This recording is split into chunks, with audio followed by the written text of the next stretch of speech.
What's good, family? We back for another edition of the Wednesday night Family Bloodline Podcast. We back up in this piece, and we got some stuff going on tonight, man. I think this is going to be a hell of a ride tonight, to be honest with you. Oh yeah. We got a lot going on in the country, and Woo! Country on fire, baby. Country on fire. yeah, and we gonna get after it. We gonna get after it. So I don't know why my StreamYard for Instagram has been doing this lately. I go live on it, and then it kind of pauses up. But I know it's actually still live. I just can't see if I have anybody that's going to be in the comments or whatever the case may be. And I finally figured out that I have to go on my desktop, get the key and the URL. Yeah. And I do it on my restroom. And so I've done that. So y'all might hear a little echo for a quick second because I'm going to fix this and see it on another stream. But anyway, let's get to it. Deuce, you were gone last week. Let's hear what's been going on with you and why. Tell us about it. So for the court records, man, I injured myself during the physical fitness test. Doing the sprint drag carry, man. The sprint drag carry has it's killed a lot of men and women's ACLs, sprained ankles. It's a culprit out there. It's a terrorist. It's what it is, man. So damaged myself on the return part of the sprint drag carry. Just for you guys to know, it's a lane about 25 meters long. You got a 90-pound sleigh, right? You start out, you sprint down, you come back like suicides. You grab the sleigh, drag them up, down and back, right? Then you do these little laterals, right? Down and back. 2 45-pound kettlebells down the back. And then after all that, my brother, you got to sprint again. So on the way down, I'm like Black Lightning getting down there, man. Tap my toe, I pivot to try to change my weight. Leg gave out, man. Knee gave out. That 42 years hit me all at once. All day, all day. Yep, court record right there. Man, that's tough. Yeah, now I got this robotic knee brace on, man. And I tell you, my healthcare is moving at the speed of molasses because we all know how government healthcare is. Right. So, this happened over a week ago. I still haven't had a good MRI. Still waiting. And that's the crazy part about it. You're not near an installation, are you? That's the problem. If I wasn't by installation, I love that. I love TRICARE Remote, man. I'll take for TRICARE Remote all day, every day. TRICARE Prime on the installation. I feel like they're trying to kill me. They're trying to kill me. It's kind of like a old BDP Boogie Down Production song because TRICARE is a joke in your town.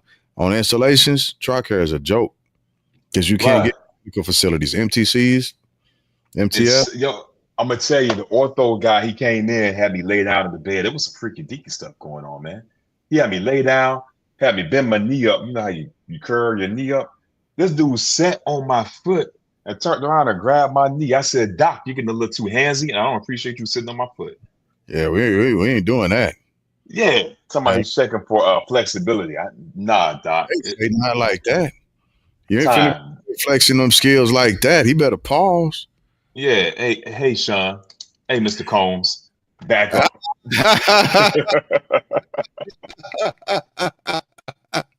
Yeah. Back up. Yeah, it's a lot.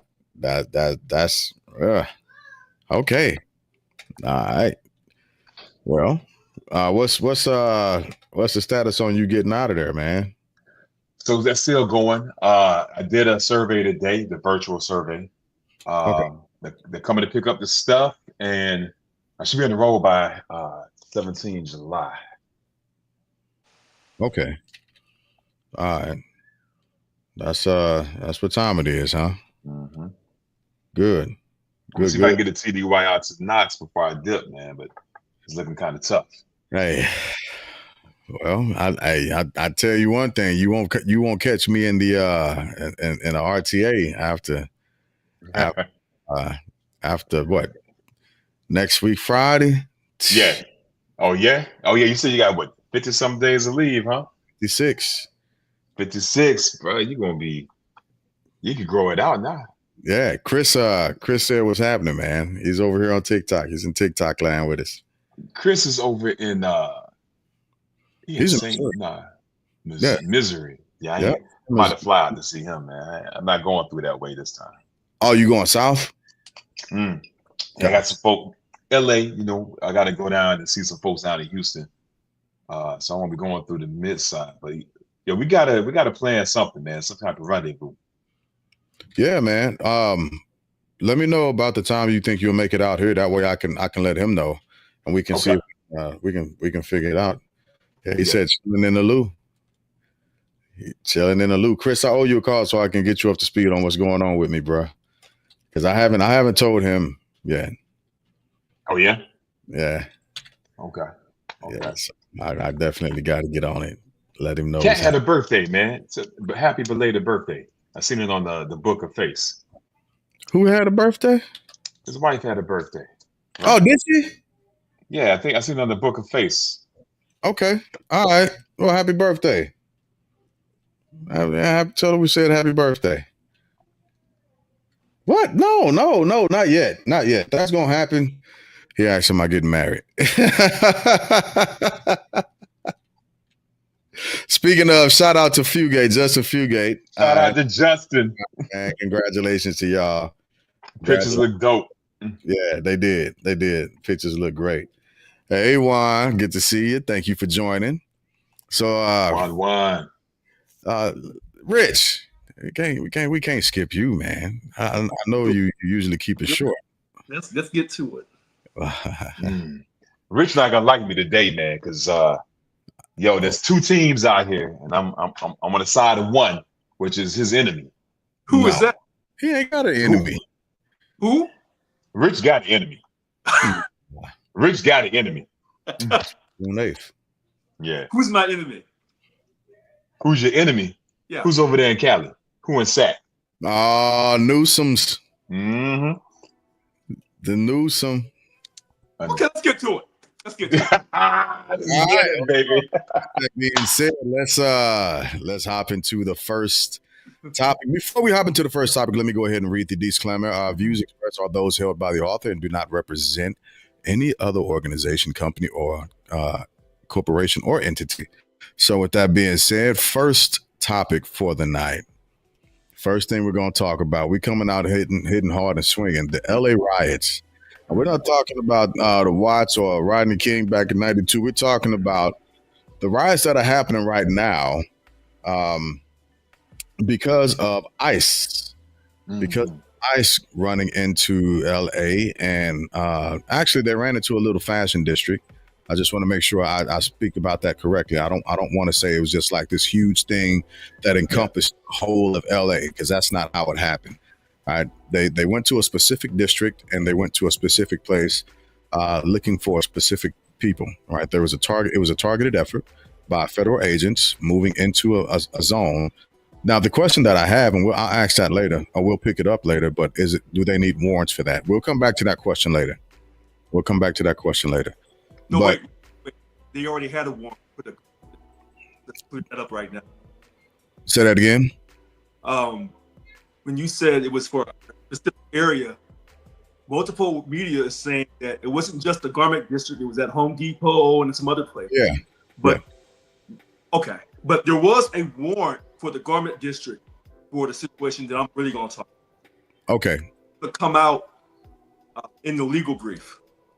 Okay. All right. So give me a second so we can dive back into that in a second, because that's one thing. But again, so yeah, it was a targeted effort. It was by ICE agents, and I just want to remind people that according to the administration, this is what they voted for. This is what they wanted. This is what they needed to see in order to feel as if the movement of law and order is being restored by a felon. Regardless of that point, regardless of that point of that fact, right? because of ISIS, the presence, we ended up having riot or pushback. It started as pushback in the community, and at one point, the local LAPD that were manning the actual situation were saying that, listen, it was mostly peaceful protest. They had it under control. They didn't need any intervention whatsoever from the federal government. However, the federal government took it upon itself to intervene with 2,000 National Guardsmen, and what ended up amounting to be, at this point, I believe, the last thing I read was 700 Marines, right? I think it's 4,000 National Guardsmen. They upped the ante. And so, with that being said, the last count that I had for arrests, since it's been going on for what, 3-4 days now, since Saturday or Sunday, somewhere in there, I can't remember. Say again. How many arrests? That's where I was about to get to. So the last count that I read was 56 arrests. Okay. That was the last count that I read. I don't know if it went up since then. I haven't been able to hop back on to look at those stats just yet. But I did. The last thing I read over the last few days, there's been 56 arrests. Some of those, in my opinion, reading it, were somewhat questionable. It just seemed like they were arresting people that could have been aggressors, could have turned out to be an aggressor, started to be an aggressor, may have spit on a federal agent. That's allegedly, right? That's one of the counts. But what is y'all's take on it, Rich? Rich, I'll start with you on this one. You know what? I want you to start with. Oh, I want to go on my this laptop is. So I want to go on your show on my laptop, and I'll make sure volume down on my phone. Okay. Do you have? Are you using your robe tonight? That's what I'm trying to get to. So I have the Rode on. So what I want to do is I want to go and get on my laptop that's connected to my Rode. Then I'll sound. Yeah. All right. You got time. Deuce. What are you feeling about this? What's your take so far? Well, first it's going to get ICE, man. They're coming through LA like Thanos in the Avengers, right? They trying to snap half the city up, immigrant or not, and send them back to wherever they think, probably El Salvador, right? So it's the aggressive tactics of ICE that really is initiating these protests, right? Mm-hmm. That's what started it, right? ICE came out with the first blow. I think I seen an article where they were trying to go into schools, man. They trying to snatch up little humans, little kids, school kids, man, to detain them and route them to the school to prison pipeline. So let's start there. The first stone was thrown with ICE, and then I just seen something today where your favorite guy, Stephen Miller, was quoted yelling at ICE, yelling at Homeland Security, saying they need to up the deportations. I think he wanted like 300 a day, 3,000. There's something crazy. It was 300 or 3,000, man. And I heard the number. I think it was 3,000. I'm like, oh, that has to be like a month, a day. Yeah, he's trying to beat Biden. But the thing that the media is missing, illegal crossing across the border have gone down. So he doesn't have the flow of people that Biden had, right? So now he's trying to work within the borders of the U.S. But going back to LA, he did that. Then he overreached by activating the National Guard, which is traditionally a state government function because state funds fund the National Guard. He overstepped that, activated the National Guard to police their own citizens, something that hasn't been done since, I think, Selma? Yeah. Selma, right? Civil rights back in, the 60s? 65. Right? 65. Hasn't been done since then. Despite whatever Newsom or Mayor Bass is saying, right? And then on top of that, he elects to send 700 Marines. So that by itself is wrong because constitutionally, the military, the federal military should not march on U.S. soil. But he's using them. They're trying to be slippery by saying they're not doing police actions. They're just protecting federal property and aiding the National Guardsmen. How do you aid? How do you aid without getting involved? I don't know how that works, right? You got that. And then out of all the branches you pick, man, you pick the one that stereotypically has the highest amount of hotheads. So on this, I'm gonna say this part and give it to Rich. I side with Newsom on this, man. He doesn't want to quell a uprising, which was pretty much a peaceful protest with bits of violence here and there. He wants to start a war. He starts a war, then he can come through with what he's been wanting to come through, martial law. We just had the military parade over here in Bragg, right? I think they just had the military parade. I don't know, it's Bragg or DC. They just had it. Tanks on the streets, looking like Russia and North Korea.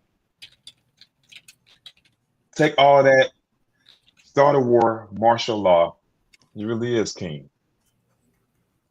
So that's my initial thoughts on it. Okay. He's trying to come through like Thanos. All right, Rich, where are you at?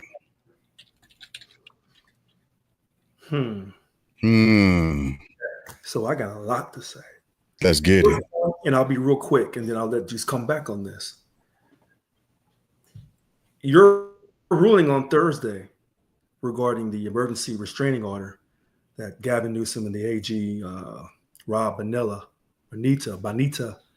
that they filed. We'll see what the federal judge, Judge Breyer, says. Mm-hmm. Because President Trump said that under the authority of the Constitution, Article 10, that Insurrection Act.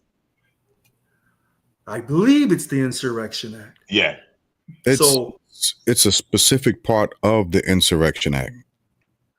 Of Article 10, of Insurrection Act, and Article 10's in the Insurrection Act. It's 1204, if memory serves me right. And I'll have to go back and look at it. I was reading it during class, so my attention was a bit distracted. However, okay. Go ahead. No. So quickly, Thursday, I guess by the afternoon, they'll have the federal judge will have a ruling. Yeah. And if Governor Newsom is right, then President Trump may say, we're going to appeal. It should go to the Ninth Circuit, which is very liberal. Mm-hmm. And if he goes there, he'll probably lose. And then straight to the United States Supreme Court. Now, he'll win. Gavin loses, he'll go to the Ninth Court. He should get the victory. And then we're going back to the Supreme Court. So say that President Trump overreacted.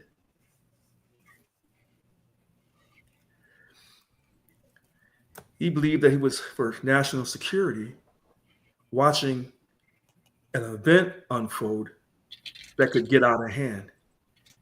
So he didn't wait. And he did call before he sent the troops. He did call. What was the content of that call, man? That's like me breaking into your house saying, hey, Rich, I'm outside. I'm about to break in and steal some stuff.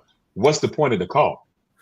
So it says here, this is per New York Times, if you trust the New York Times, and Fox. I'm not even going to ask if you trust Fox. I'm not even going to ask that. Yeah, because no, not at all. John Roberts says here from this source, well, President Trump contacted me from Air Force One on his way to Fort Bragg, North Carolina. He said, first call was not picked up. Second call, Gavin picked up. We spoke for 16 minutes. I told him essentially get his ass in gear and stop the riots, which were out of control. More than anything else, this shows what a liar he is. Said he never called me. Here's the evidence.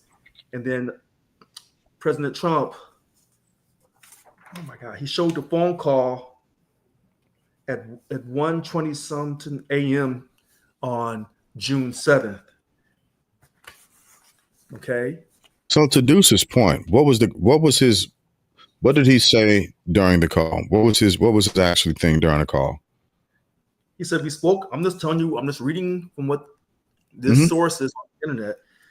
We spoke for 16 minutes. This is per President Trump. I told him essentially get his ass in gear and stop the riots, which were out of control.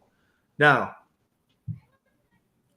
that was on June 7th, early in the morning on Air Force One. Mm-hmm. The riots, hold on a second. Let me choose my words carefully. And I am the president of Local 1000. And so tonight is really critical. So I'm talking to two servicemen who are talking on their own personal time, on their own personal platform that has nothing to do with their honorable military service. Let's be clear about that tonight. They serve the country, period. They have personal opinions, but they follow the rules or the orders of their officers and of President Trump. Absolutely. Let's be clear. Let's be clear. Now, with that being said, this is what President Trump is stating, that he called and he spoke to Governor Gavin Newsom. If you say that the protests started on June 6th and they weren't out of control, well, then I'm going to tell you that this president of a local for SEIU, John Huerta, was arrested because he wasn't being peaceful. When the ICE, with a search warrant, was in the garment district, him and others stood outside the gate and sat down to where they couldn't do their job. Then Hold on, wait. Are you saying that he wasn't being peaceful because he sat down on his backside great to point. prevent somebody from getting into another That's a area? great point. He was being peaceful, but his peacefulness disturbed the peace because they were trying to do their job, the ICE agents. They asked him to not sit down, to not get in the way. He refused. And that's when the escalation started. And that's when a certain percentage, listen to how I say this, because I'm going to get deep on some of these people. A certain percentage of Mexican Americans and Latinos in LA said, we ain't going for it. You arrested the wrong person. You crossed the wrong line. Allegedly, the ICE was in other areas such as Home Depot and the schools and all that. I don't know that to be a fact. But what I do know for a fact is John Huerta was arrested on January 6th. He got out on bail on Monday, $50,000 on bail. And when they go to court to prosecute him, they're going to have the search warrant to validate that they were not doing anything illegal, that they were sent from the federal government, ICE. They were conducting a raid with a search warrant, and he disturbed them. He obstructed federal officers. Did his obstruction resemble what, okay, I'm gonna get her name right here, U.S. Representative LaMonica McIver did a few months ago in New Jersey? Oh, no, not like that. But he obstructed ICE from doing their job. A situation came up, and he got arrested. And he's being made out to be a hero by certain people in America. And so all the escalation started, and then all the cars started getting caught on fire. They were throwing things, which is on video. Now, the situation, I was going to ask you to do this, Mr. Glass. I was going to have you pull the video where Mr. Huerta was arrested. You can see, you can look and form your opinion along with Deuce, who was wrong and who was right, or who was more wrong or who was more right in the situation with John Huerta. But the bicycles, the scooters, the cars being set on fire, that's all on video, period. Not a protest. Now, I'm not saying to all those good people who were protesting that they didn't do it correctly. It's unfortunate a few bad apples involved in the protests became violent. They started doing graffiti. And that's why President Trump stepped in so quickly, because he said, I'm not going to allow what happened when I was out of the White House with all these protests that became violent and destructive and looting happened. I'm not going to allow that to happen. So that and that is part of the hypocrisy, because while in the presidency, he allowed what many called an insurrection to go down, and he was silent about it for over an hour while vicious criminals and thugs and savages violently entered into a federal building with the explicit aim of finding the vice president of the United States of America to overturn an election that has yet to be proven to have been stolen. He said the charges against those people were not for insurrection. Because someone had to correct me a few years ago about that. It wasn't for insurrection. It was obstruction of justice, not for insurrection. So I disagree with that after looking up in the insurrection law, but I do understand why people are saying that, right? I told nope. Those charges are clear cut. I'm talking the charges about the charges were clear cut. They were not for insurrection. They were for obstruction of justice. Those people that President Trump pardoned were not charged with insurrection. That is clear. That's not debatable. The part that is actually debatable is the way that it actually reads in language, right? I'm telling you what they were charged with. I know. So the charges, the way the charges read, if you look at the definition versus the actual charges given to them, it's very similar, if not the same. That's why I said it's a debatable thing, because they may not have outright said it's insurrection, but they gave the definition of insurrection for the charges. I mean, okay, so just to clear that, right? So U.S. Code 2383, we get into the definitions. Insurrection. Whoever incites, assists, or engages in any rebellion or insurrection against the authority of the United States shall be fined and present, blah, blah, blah. The definition of insurrection is a violent uprising against an authority or government, often involving attempts to overthrow or disrupt lawful governance. And why did they raid? Why did they raid on Jan 6? What was their purpose? What were they trying to prevent? They were charged with obstructing. I got that part, but what was their purpose? Why did they raid? What were they trying to prevent? They were basically saying that he got cheated in an election. But there was a specific thing that we're trying to prevent. Right, the certification of the votes. Yeah. Right. Yeah, which would be, and I get what they were charged with. I get it.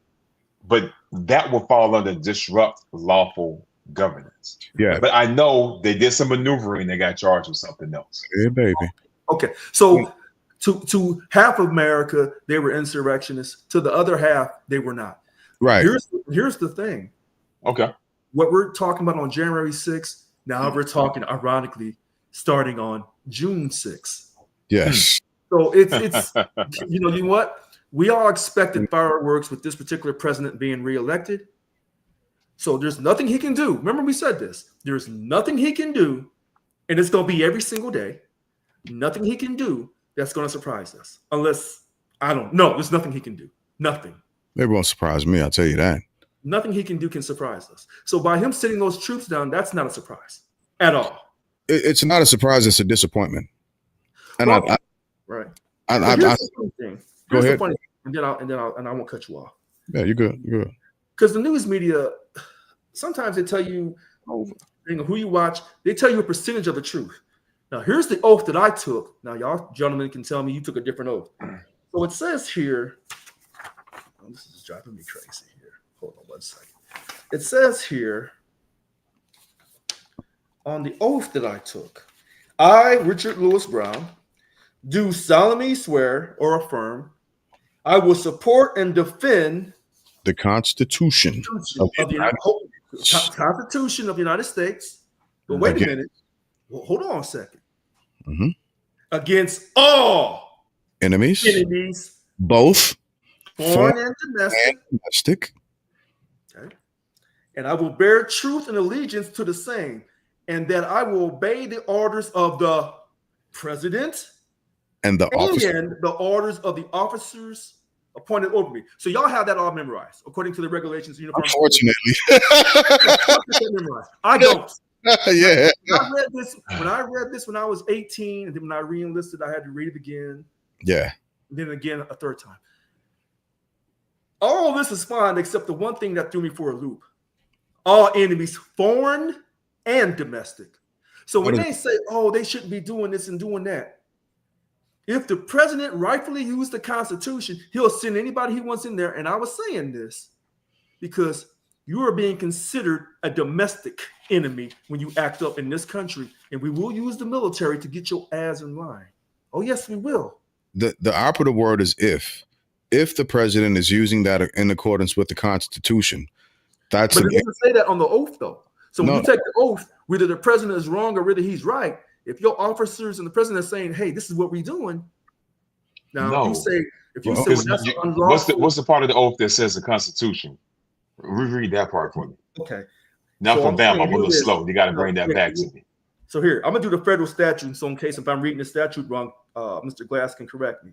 Federal statute in 10 USC section 502. Yes. Okay. Great. Yeah. Okay, we got an agreement. Yep. First agreement tonight. I'm reading from the right code. Just because this particular podcast could cause holy hell. Oh, I wanted to come back on me. Yeah, bring my ass back to court. I don't care. But I'm gonna be factually correct. And then when I have to give my little opinions, I will give them. So for the facts, I, Richard Lewis Brown, do solemnly swear or affirm, for those who don't swear on the Bible, that I will support and defend the Constitution of the United States against all enemies, foreign and domestic, that I will bear true faith and allegiance to the same, and that I will obey the orders of the President of the United States and the orders of officers appointed over me, now according to regulations and the Uniform Code of Military Justice. So anybody who doesn't know, the UCMJ for military, you ain't got no power. Everything goes through them, the military. Mm-hmm. You're presumed guilty before innocence in the military court of law. That I do remember. For all these people on here who are not getting the whole story from the news media. So if he did it correctly, but even if he didn't do it correctly, if the president and your officer said, hey, get your ass in line, and we're going to LA, Marines, let's go.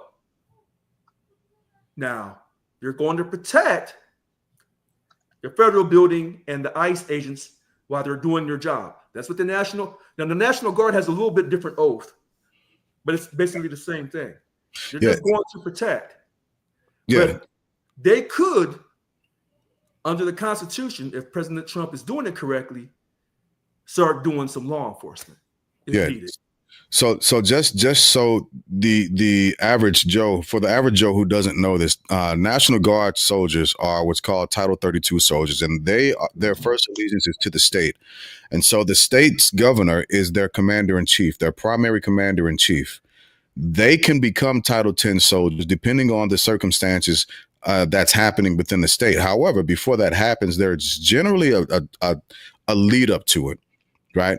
And that lead up involves, and it's an act that involves, I'm trying to think, it'll come to me later on, but I studied it when I was in one of my previous courses.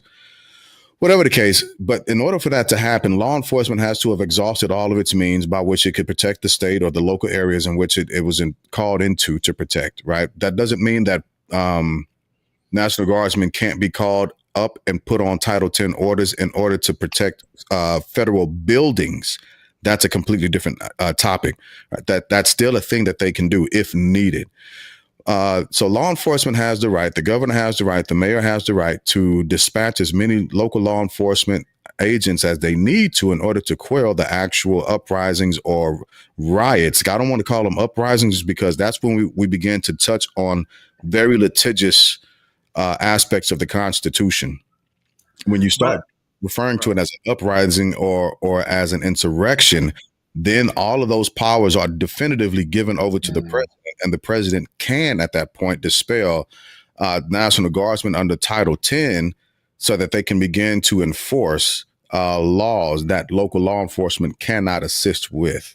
But that's not what the oath says, because I'm looking at the oath for the National Guard, and it says here, I will obey the orders of the President of the United States and the governor. It put the president ahead of the governor. Sure, but the governor is still the commander-in-chief of the National Guard that they're in charge of.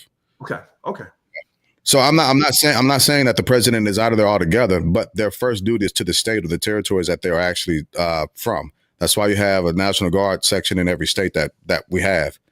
It's funny because the oath that the Guard's taken isn't stated like that. The oath that the Guard says is, the person that's enlisting, do solemnly swear or affirm I support and defend the Constitution of the United States and of the state. So again, the Constitution of the United States has precedence over the state. If the president has the authority to call them up to Title 10 instead and pull them off of Title 32. Okay. Yeah. So But go ahead, Deuce. I was about to say, so I like how, Rich, I like how you went back to your sources, man. You got me over here being a keyboard warrior, over here like Stevie Wonder and the Keys That's over here our doing shit. some searching, Get taking that. some notes, right? Yeah, Yeah. get nasty with it, man. So I Come want on. to counter that with DOD Directive 5120.27. All right, military ethics and training. U.S. troops are taught they must disobey orders that are unlawful, immoral, or unethical, right? So while you have that oath that you said, doing something that falls in those categories, a U.S. troop must disobey that, because doing something that is unlawful, immoral, unethical, and just saying I was following orders is not a defense Hey, Wait a minute. itself. You said You can still be unlawful. punishable. unlawful Unlawful, immoral, or or unethical. unethical. That is UCMJ. And so Yeah. while you look at it real quick, let me read What code was that again? What code was that? That was hold on, let me go back up. Damn, it's right. All right, that was DOD Directive. DOD So that directive. spans the whole Department of Defense, right? Okay. DOD Directive Mhm. 5120.27. 5120. Okay.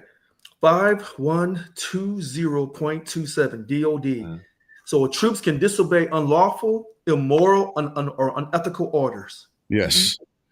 And if So they disobey and they were proven wrong, then they're gonna take the price. Am I correct? Hey, it's a risky gamble. it is, but with that being said, there are multiple different things that are looked at in those court martials that happen in that fashion, right? The orders, if the orders, that's another story for another time. We'll have to come back and look at actual different. No. I'm following you on that, because here's Yeah. the problem. Well, and this is going to show you the genius of President Trump. Whew, let's go. School If me, he man. had Show any- me. Like you better deep. Hey, reach down deep in that hat. know That what? rabbit better be fat. You know That what? rabbit better be fat. All right, show me. I'm saying happy birthday to Mr. Glass on Saturday, and he refuses to accept the birthday. Oh, hold on, man. It was your birthday on Saturday? No, this Saturday coming up is Mr. Glass's birthday, but he won't acknowledge it because he's sharing his birthday with another individual who's his commander-in-chief. Anyway, here's the funny thing. When he got rid of generals who don't really back him up, here's the reason why. If he gives out some type of crazy order that can be considered immoral, They won't follow it. or unethical, well, listen, everything that President Trump does to half the nation is always immoral, unethical, and unlawful. So if you have military generals saying, "Oh, I ain't rocking with you," what order did you just give? Oh no, I don't like that order. That's why he's got rid of half those generals at the top. So when he gives that, I'll stop there. Go ahead. No. Look, I'm just saying I don't disagree. I'm gonna ask a question here. Let me raise my hand here. Let me ask a question. Let me read this before you do, let me read this comment, because this is actually part of the insurrectionist. It's not a part of the Insurrection Act. This was the thing that was set up back in, if memory serves me right, 1878 is where this comes from, the posse comitatus, and it translates to the power of the county. In Latin, it refers to a group of citizens summoned by a sheriff or other law enforcement officers to assist in suppressing lawlessness, protecting public welfare, or pursuing criminals. The term is also described in common law authority to gather such a group for these purposes. And so that's an important thing to read and understand as I've been going through, because that's one of the things that forbids foreign soldiers. I mean, not foreign soldiers, goodness gracious, that forbids federal soldiers from acting in the stance of law enforcement for a region or county, unless the Insurrection Act is activated. Unless the Insurrection is activated. Wait, let me say something to Polar Knights. What Polar say? First of all, he's talking about Local 1000 union money. Let me tell you something, Mr. Polar Knights. I'm the president of Local 1000. Local 1000 has not done a damn thing for me since the time I was elected. And all of my clothes did not come from Local 1000 money. And my Ralph Lauren, that's my money. So let's be clear tonight. Let's be clear. I can laugh and joke, but when you say something about Local 1000 union money, and as a black man in this country, and I can be prosecuted for theft, for trespassing, no, I'm going to take that seriously. Because that same thing that Mr. Werther got arrested for, they tried to say I was out of pocket when I was maintaining the security of Local 1000 buildings on March 5th. March 5th of 2022. And they had to get a civil court order to remove me from the building. I was never arrested or prosecuted for criminal action the way Mr. Werther was. But see, there's a difference. See, I'm a black man in this country. No matter how high I get, I'm always held accountable, more than accountable for my actions. But there are certain people of the minority community, they can wild out, like Mr. Werther down in LA. He'll be just fine currently.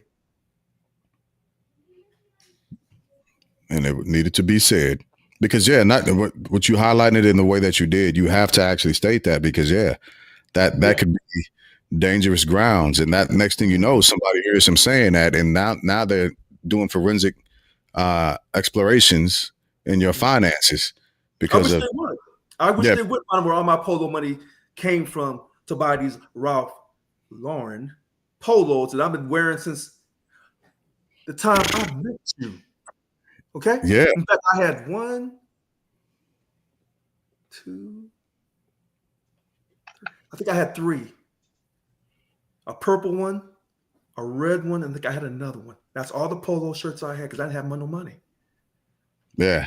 So when you see me on these shows and they say, oh, he's always in those polos. Yes. I've been wearing polo and Nike shoes when the white folks were wearing Nike shoes back in the early 80s.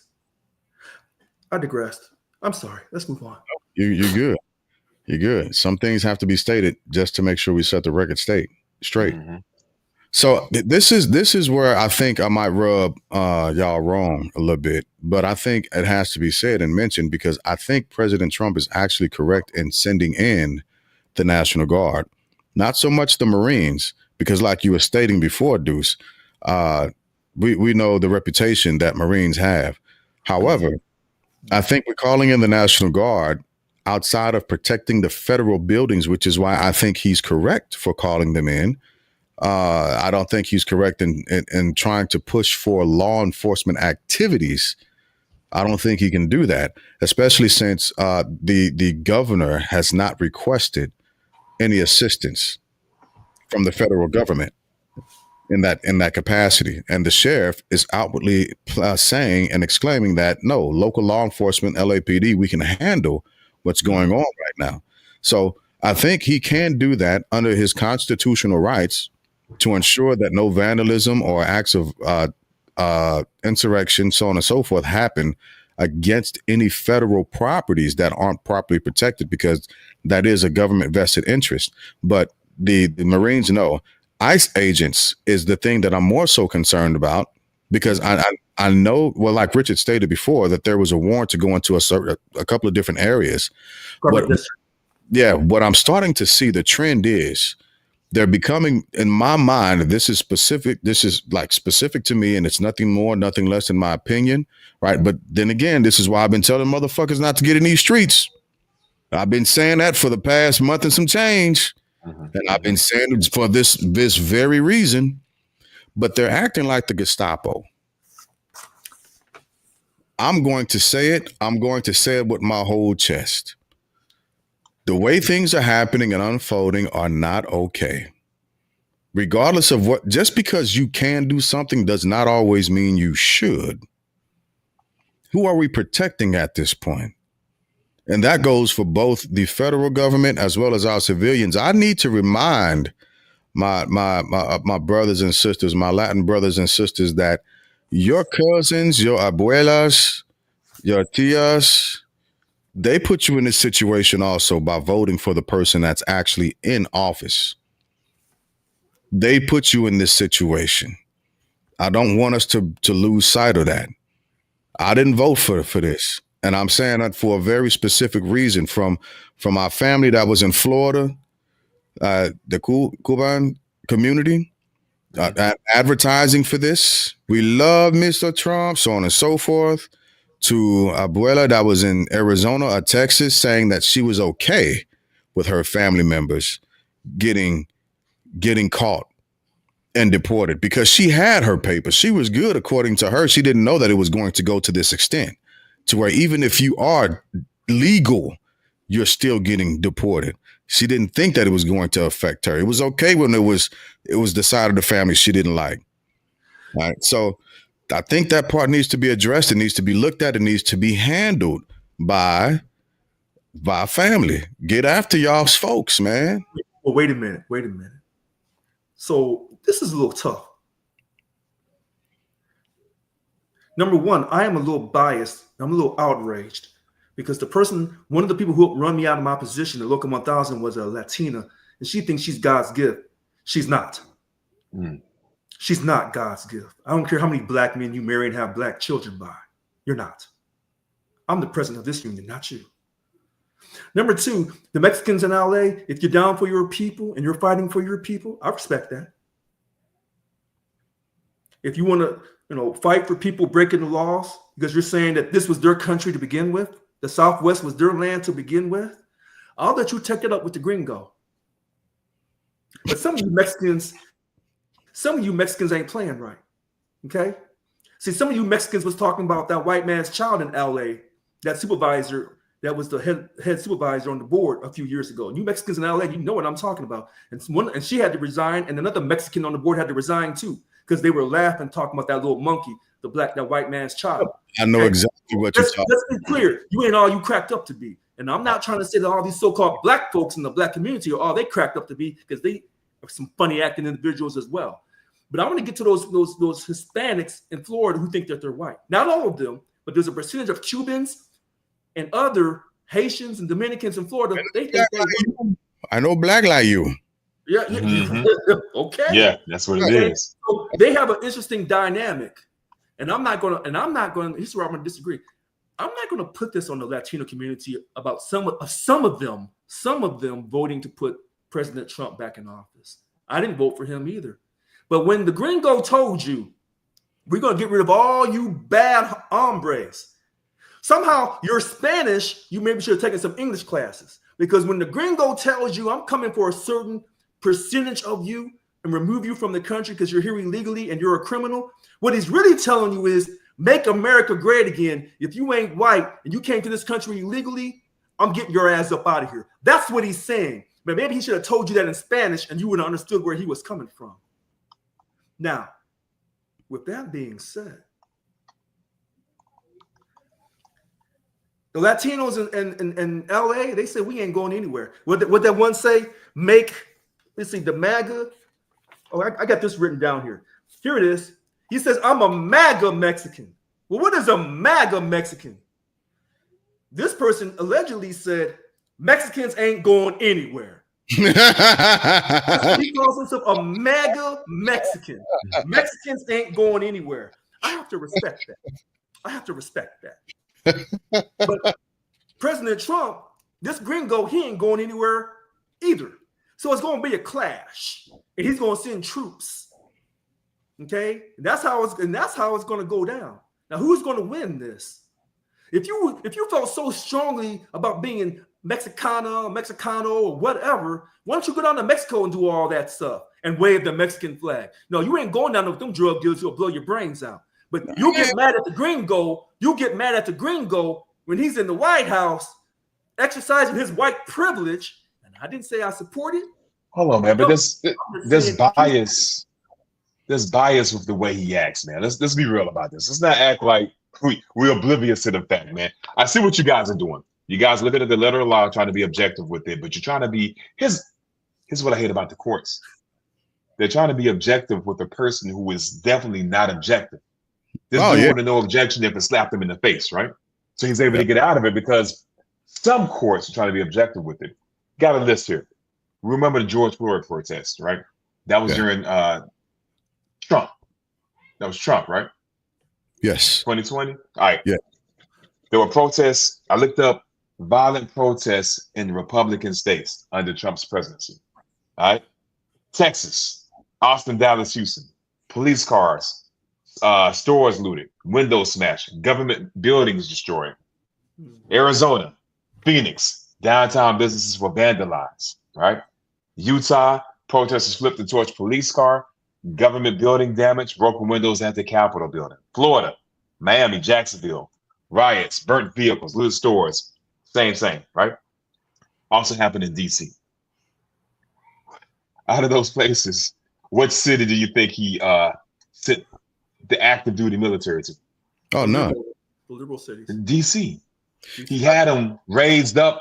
Yeah. He had them ready to deploy. Yeah. Ready to deploy in DC. But none of those other places. Yeah. And even you don't even have to go that far, because if memory serves me right, the Bundy Ranch deal went down under the presidency also, where they had civilians drawn down on federal agents off in the distance with rifles. But what happened? Nothing. And it was about cattle. That was about cattle walking on grass. Now, so there's only one difference there, man. Like all those cities, all those places are listed. Only one of them has a nickname of Chocolate City, right? Oh, yeah. And that's the one that he activated federal troops but didn't deploy them. Now you got his arch nemesis, Gavin Newsom.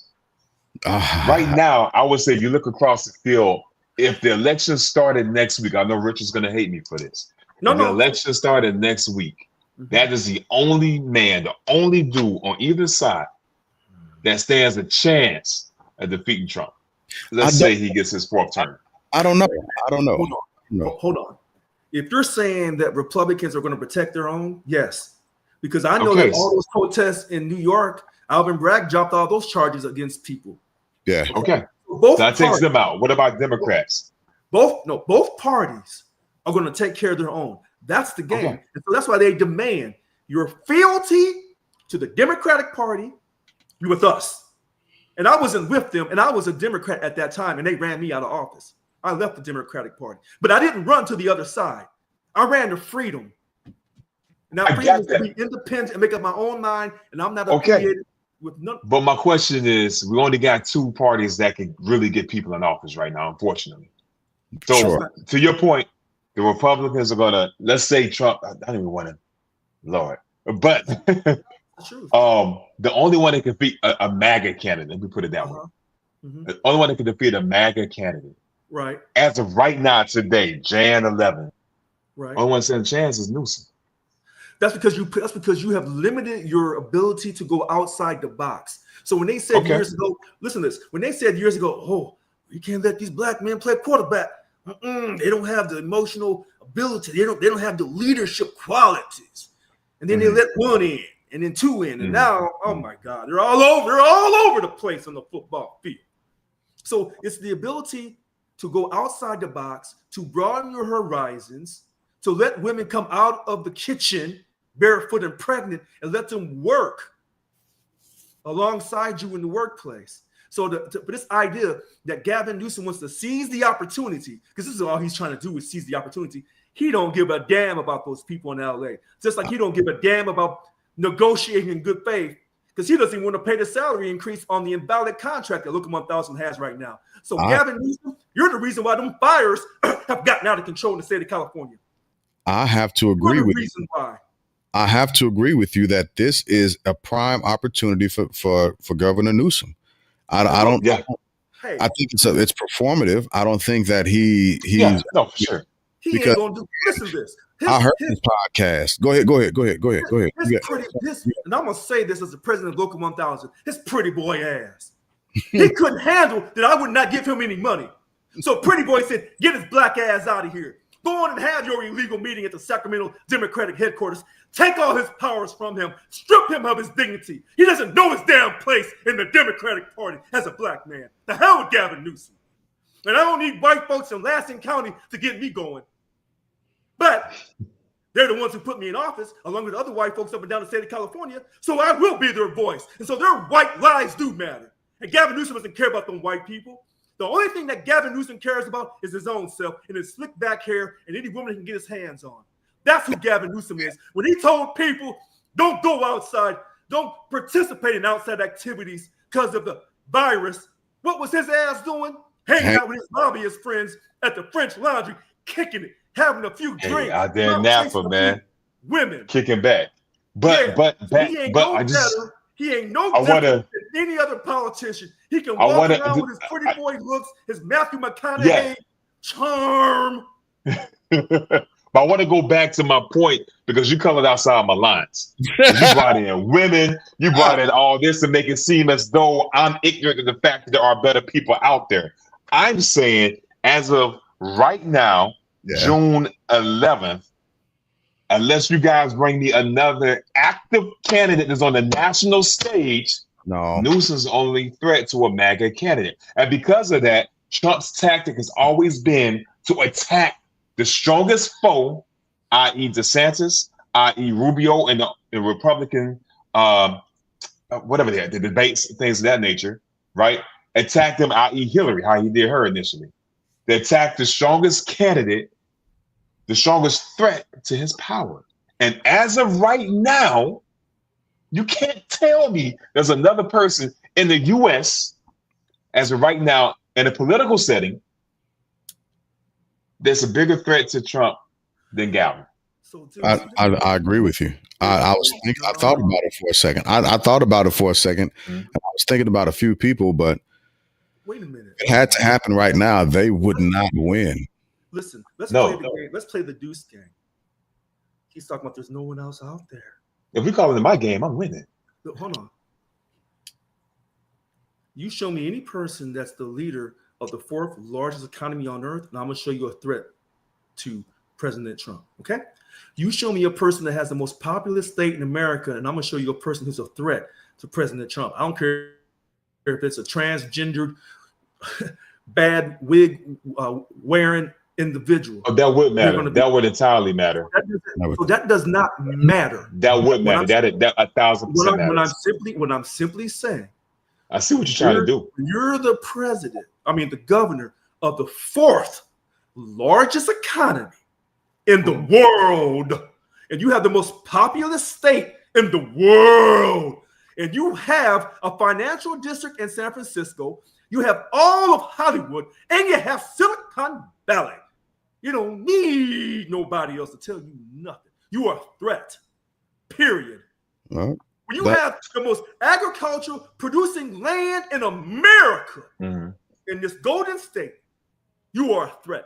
So it doesn't matter. It could be Shamiqua LaCroix Jenkins. No, it cannot, brother. It cannot, brother. I think you're being a bit obtuse with that view, man. So, granted, the tools that you listed are totally valid. The person has to be charismatic. The person has to be able to capture America's attention.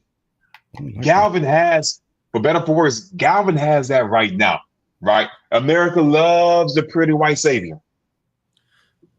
But Deuce, you just lost your argument because you said a person who's charismatic, nine times out of 10, you would be right. But the 2020 election showed you that a man that was getting ready to become senile could win an election because he was an older white man who had no charisma, who could barely walk and talk and hold two words together.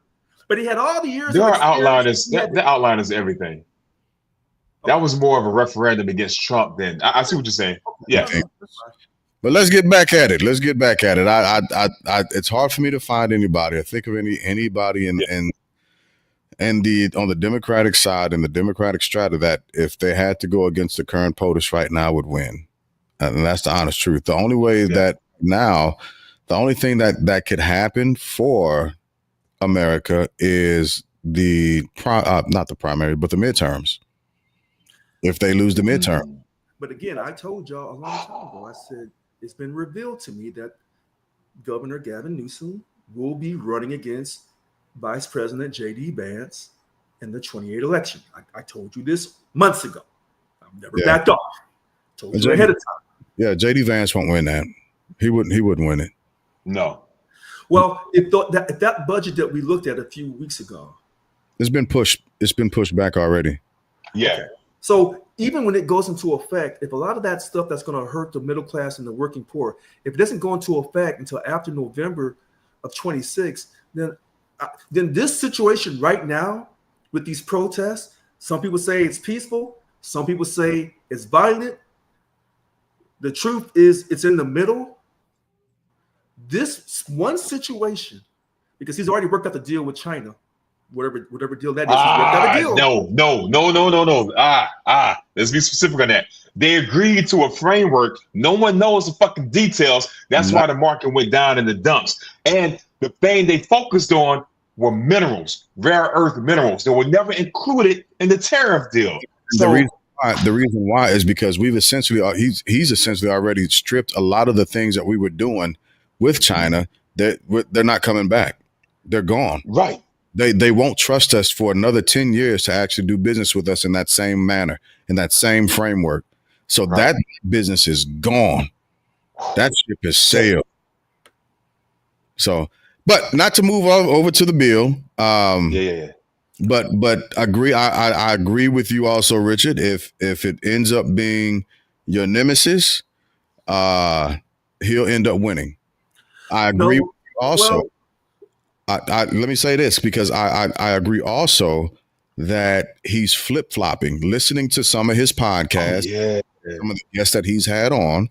This is a performative stance for him. It's an opportunity to get his face out there to a bigger audience. So he has transgendered himself so many times. I don't know if he's a he or a she or a they or a them. Jesus, okay? I'll give you that. Because I have not transgendered myself. I said that transgendered girls should not be playing in girl sports. Let me repeat this for you. I am not racist, nor am I bigoted against the gay community. What I have simply said, trans girls should not be playing in girl sports. Governor Gavin Newsom says now, well, it's a matter of fairness. But when your girl was running for president, Kamala Harris, you kept your mouth shut. You did what the Democrats told you to do. You stayed on the Democratic plantation. But now after she lost and got her ass swept in all swing states, and he got the majority vote, 49.8 rounds to 50, and he got the Electoral College, 306, that's a mandate. So now he wants to move to the center and talk about this and talk about that. Well, which one is it, pretty boy? Which one is it?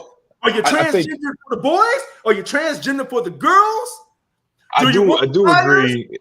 I do agree. He's flip-flopping like a fish out of water. But I will backtrack and say, or back up off that thing and say, people should be allowed to develop and mature their thought, right? So I want to ask y'all this question. Okay. I got you. I can that shows us that. I can meet you there. I can meet you there for sure. It's some maturity. I want to ask y'all this, because y'all actually painted a different framework for me. I was so focused on LA that I forgot to see that LA is just on the chessboard, man. On one side, you got Trump, and on one side, you got Galvin. So since this is a game, unfortunately, they're playing with human lives.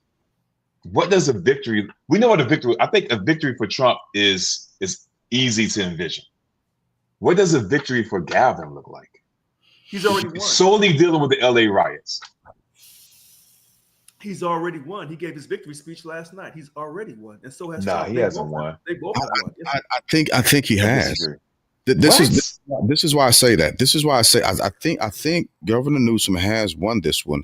It might shake out and play out a little bit differently in the court system, but in the court of public opinion, there are already other cities that have been seeded that are starting riots based off of this. True. Well, wait a minute. It wasn't based off of him. It was based off off a percentage of Latinos in LA that said, you ain't taking these other people who come from our homeland. And I'll give you that. But what I'm saying is he readily and availably stepped up to be the face of that. So he took that. He took it.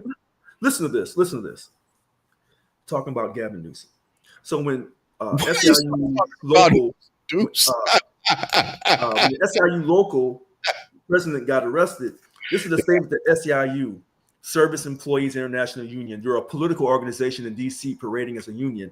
They get other people to join up with them and be their locals. They said, we condemn immigration raids and said its members will continue to demonstrate for workers' rights. So what you're saying is people who come to the country illegally, you're going to fight for their rights.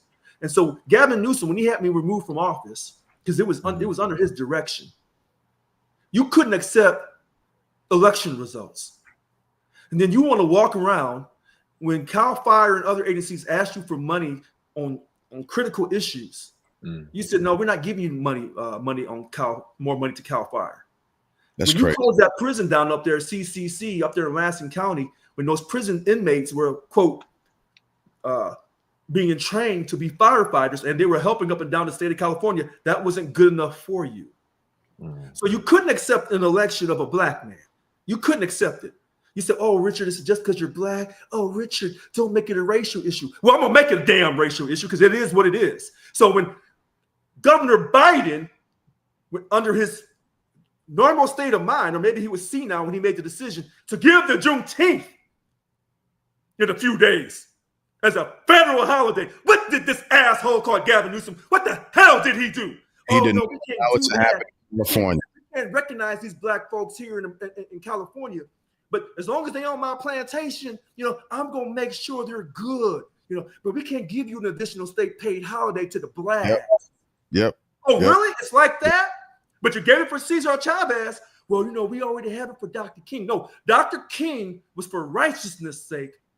He was fighting against evilness. Juneteenth is to acknowledge the liberation. I'm the only one on this panel who's a descendant of the enslaved African. And when I tell other black people this, no one can come behind me and say, well, I'm a descendant of the enslaved African too. But you got your lips poked out when you're asking for slave reparations. And then when the wrong man gets elected, now he's trying to yank your ass back to Africa. And now you got a problem with your lips still poked out. So Gavin Newsom, he is what he is. A transgendered wannabe Hollywood movie star. He hurts white people, his own people, because they're conservatives. And they live in small rural towns, and that's not good enough for him with his pretty boy ass coming from Marin County. Pretty boy. Everything's been given to him. when they try to say, oh, he's so different than President Trump, not really. Womenizers, hey, women come on to him. He's tall. He's got baby all slicked back in his hair. I'm shocked that he wasn't at the P. Diddy party. I don't know if Gavin Newsom be out here talking about his daughter's breasts. Lord, how much you would like to touch. Wait a minute. Gavin Newsom his first wife divorced him because he slept with his campaign manager's wife. So I'd rather have a man. It's bad, but it's not incestuous. It's bad, but it's not incestuous. It's not incestuous. It's bad. It is incestuous.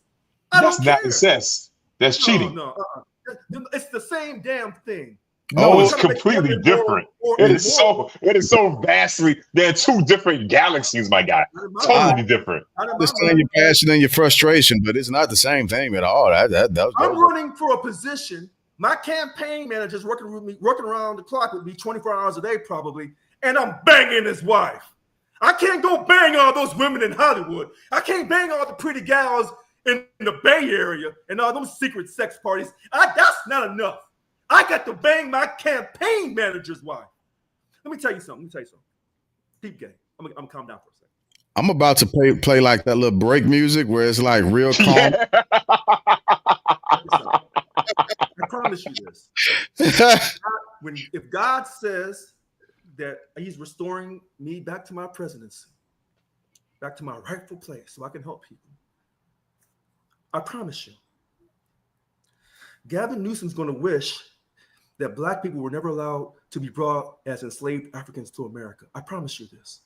If he thinks that Donald Trump and those Republicans can give him holy hell, see, I gave him holy hell when he tried to vaccinate every state employee. My black ass said, you ain't vaccinating every state employee. And it didn't happen. See, when he found out he couldn't get no money from me, and they hurried up and gave him $1 million through the SIU State Council. See, all this is in coordination with Gavin Newsom because he's got to have things his way. He's Mr. Perfect. His ass ain't perfect. He's never been perfect. He's a liar in all he says and all that he does. When a man will sleep with your wife and you helping this man get to enormous power and he'll bang your wife, but then who won't he bang? That's the question. Who won't he bang? He won't bang his daughter. I don't know if he has a daughter, but Trump would definitely bang. If you'll bang his campaign manager, your campaign manager, when you're running for political office, your campaign manager is like your conciliary. You're hustling. You're making backroom deals. You're doing all kinds of Rich. I get the passion for Gavin, but I feel like we're looking at two. It's like politics, right? Pick the lesser of the two evils, right? So this whole thing, this whole beautiful soliloquy that you packaged for us, right? You told us pretty much that Galvin can't control his wee wee. His wee wee going here, his wee wee going there, and he always keeps his hair slicked to the back while he's doing it, right? His wee wee's been going into adult women, right? He put people's lives in danger when he would not give the money to Cal Fire. They were asking him. They said, "We need more money because of the climate change. We need more money. We have to take away all the shrubbery out of the forest." Gavin Newsom said, "I don't care about that. That's not gonna make me look pretty." So it ain't just about his wee wee. It's about his so the wee wee and mismanagement. He burnt my cousin's house down because of his lack of leadership. I get the wee wee and mismanagement of California resources, right? I get that. When he entered the governorship, I got that part. But when we're looking at the other guy, right? And this is not to make him seem like the savior. I'm just saying we got to look at the bigger, you know the word I want to say here, okay? The other guy. So, all right, lives in danger. I don't know how many millions of people Trump has ripped the temporary protection status of, but we covered that. He ripped the temporary protection status of these people and shipped them back to places that they're not ideal. Some are still in chaotic situations. Some does not seem in chaotic situations, but it's still in poverty-stricken situations, right? So you got that. You got January 6th. We talked about that enough.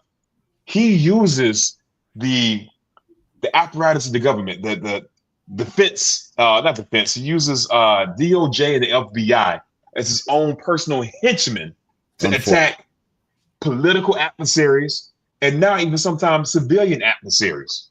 I can't remember the last time that a president has locked up a judge. A judge. Okay? Normally they have those conversations off site, right?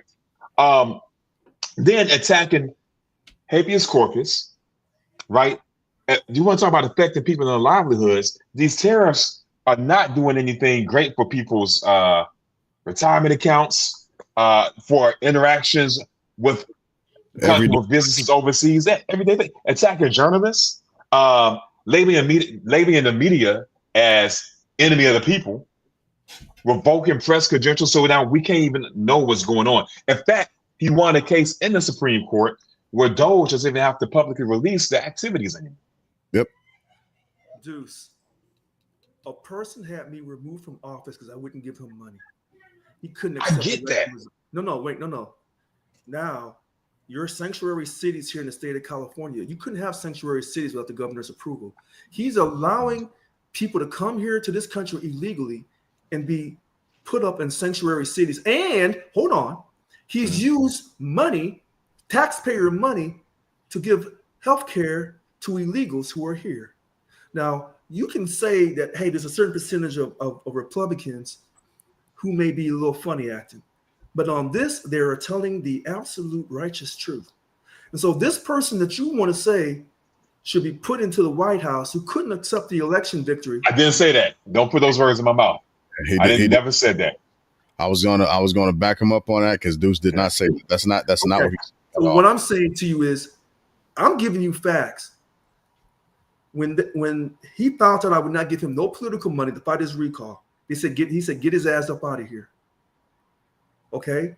Then when they said we want to take all his powers from him and make him a powerless president, and they said, well, we're going to do it at the Democratic headquarters. So the Democratic headquarters, they reached out to Gavin Newsom. Now they'll say, oh, we never did that, Mr. Brown. Then take my black ass to court because I know you're full of it. I know we subpoenaed those records. There were calls made between the Sacramento Democratic headquarters and Gavin Newsom's office with either himself or people who work directly for him. And they said, we're going to have this meeting to take away the powers of the largest public sector employees union president. We're going to do this.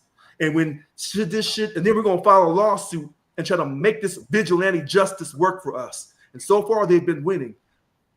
So no, you can't tell me nothing about Gavin Newsom. So the same critique that you have about President Trump applies equally to Gavin Newsom and the rest of America, because I'm living in this state, been here for a while. The rest of America will hear about, quote, Mr. Gavin Newsom's character and his decision making. When he ran people out of jobs in San Francisco, he doesn't care about people's jobs. He's no different than President Trump. They're really the same two people. One's from the West Coast and one's from the East, but they're the same. I would disagree there, but go ahead. What you got? Let's do this. Let's come back. I'm writing this down. Do a comparative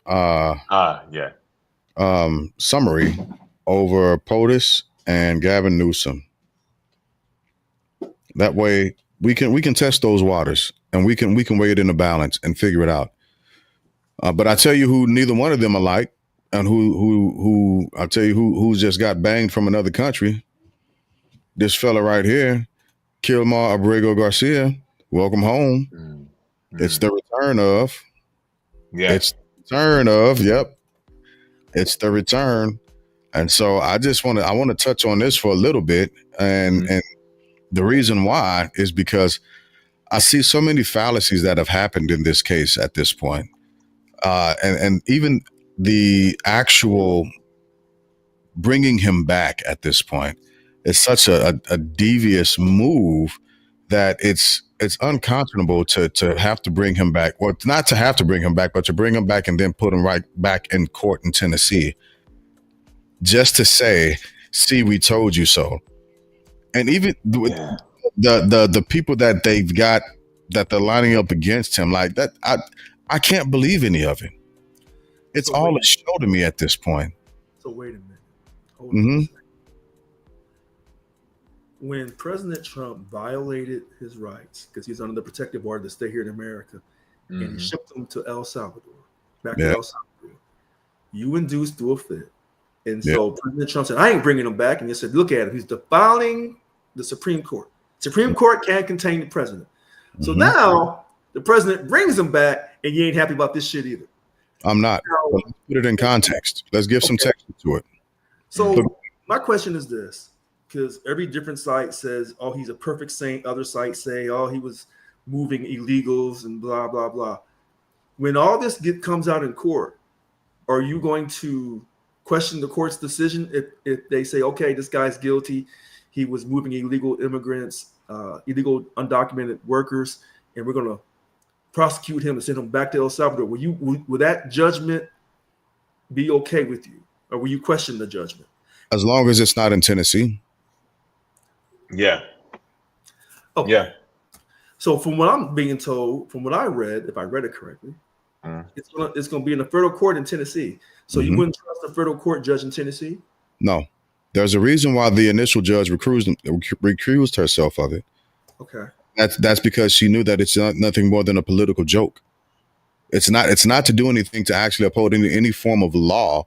It's to make the administration look better for the mistake that they've made. So if he loses in the lower court, he can appeal. And that appeal if he loses in the appeal after maybe losing in the first court, it's going to go back up to the United States Supreme Court again. Now the Supreme Court already backed up Garcia once. They won't give time. As soon as they find him guilty, and I believe I give it a 98% chance that they're going to find him guilty, he's gone to El Salvador and never coming back. He can appeal that? He'll never get the chance to appeal. Not from El Salvador. He'll no. His lawyer already knows that if he loses his case, he has a chance to appeal. That's a part of your judicial process. Yeah. So, but a lot of courts, when they're fighting the Trump actions, right?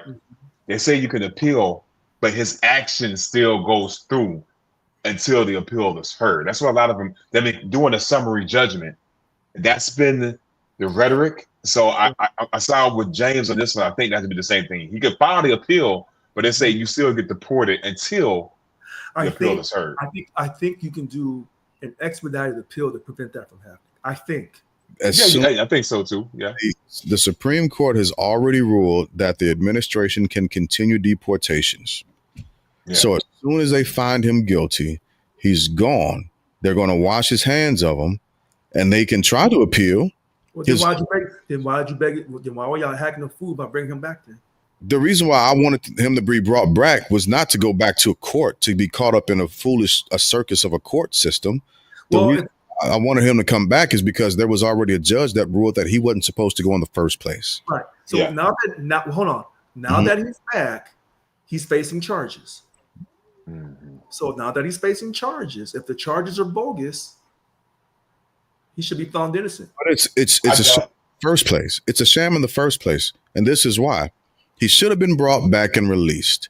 If they would have had charges on him, they could have gone out and then arrested him at that point, right?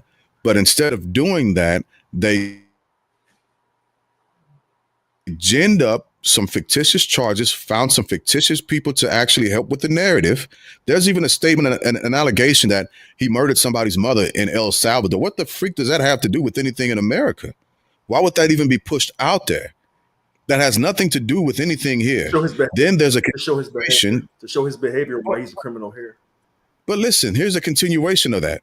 There's a continuation of saying that he's involved with MS-13, the fictitious narrative of the tattoos on his fingers that was held up by POTUS without any actual credible sources. Nothing about him being brought back is saying that he's going to get a fair trial. If they don't hold it in Tennessee, I'll be less biased about it. I'll be honest about that. But because they're bringing it into a court and into a judge that is I don't want to call him a pawn because I want to respect the position of the judge. I do. I really, really do. And I want to hope that the judge does the right thing by the law. Unfortunately, I don't think it's going to play out in that fashion. The first person recused themselves of it for a reason. The second person jumped in, got in as an opportunity position, because I believe that they understand that there's going to be a Supreme Court seat that's going to be open soon. Yeah. To begin to position themselves for that. I hate the time of this.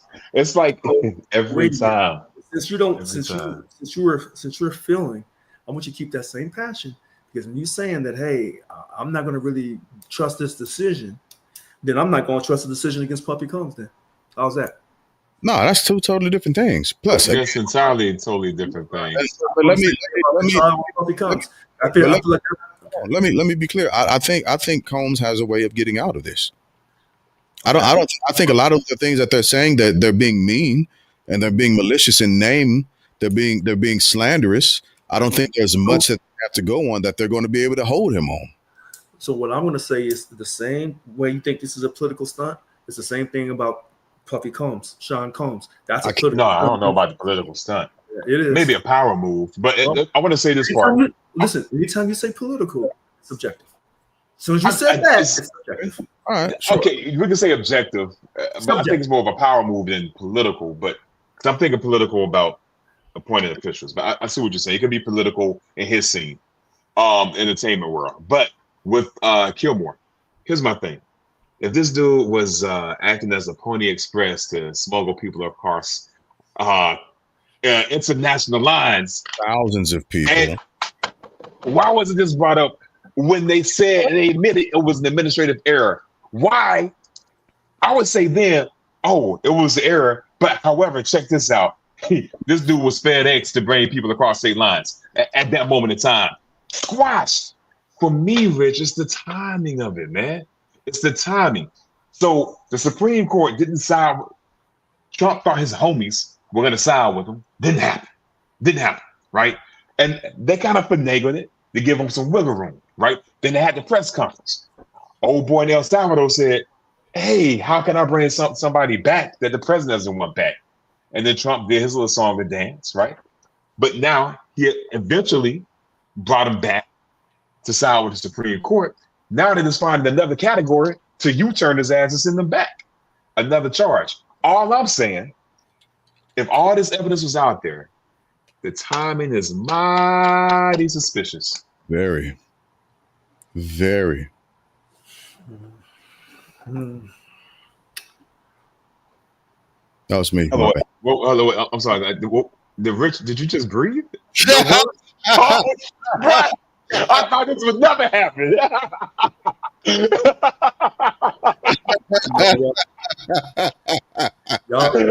listen, y'all wanted him to come back so bad. I do. And now he's back, and now he's still not satisfied. It's about the reason, man. Back because hold on. This is what President Trump was saying from the very beginning. No, it wasn't. You don't respect my authority.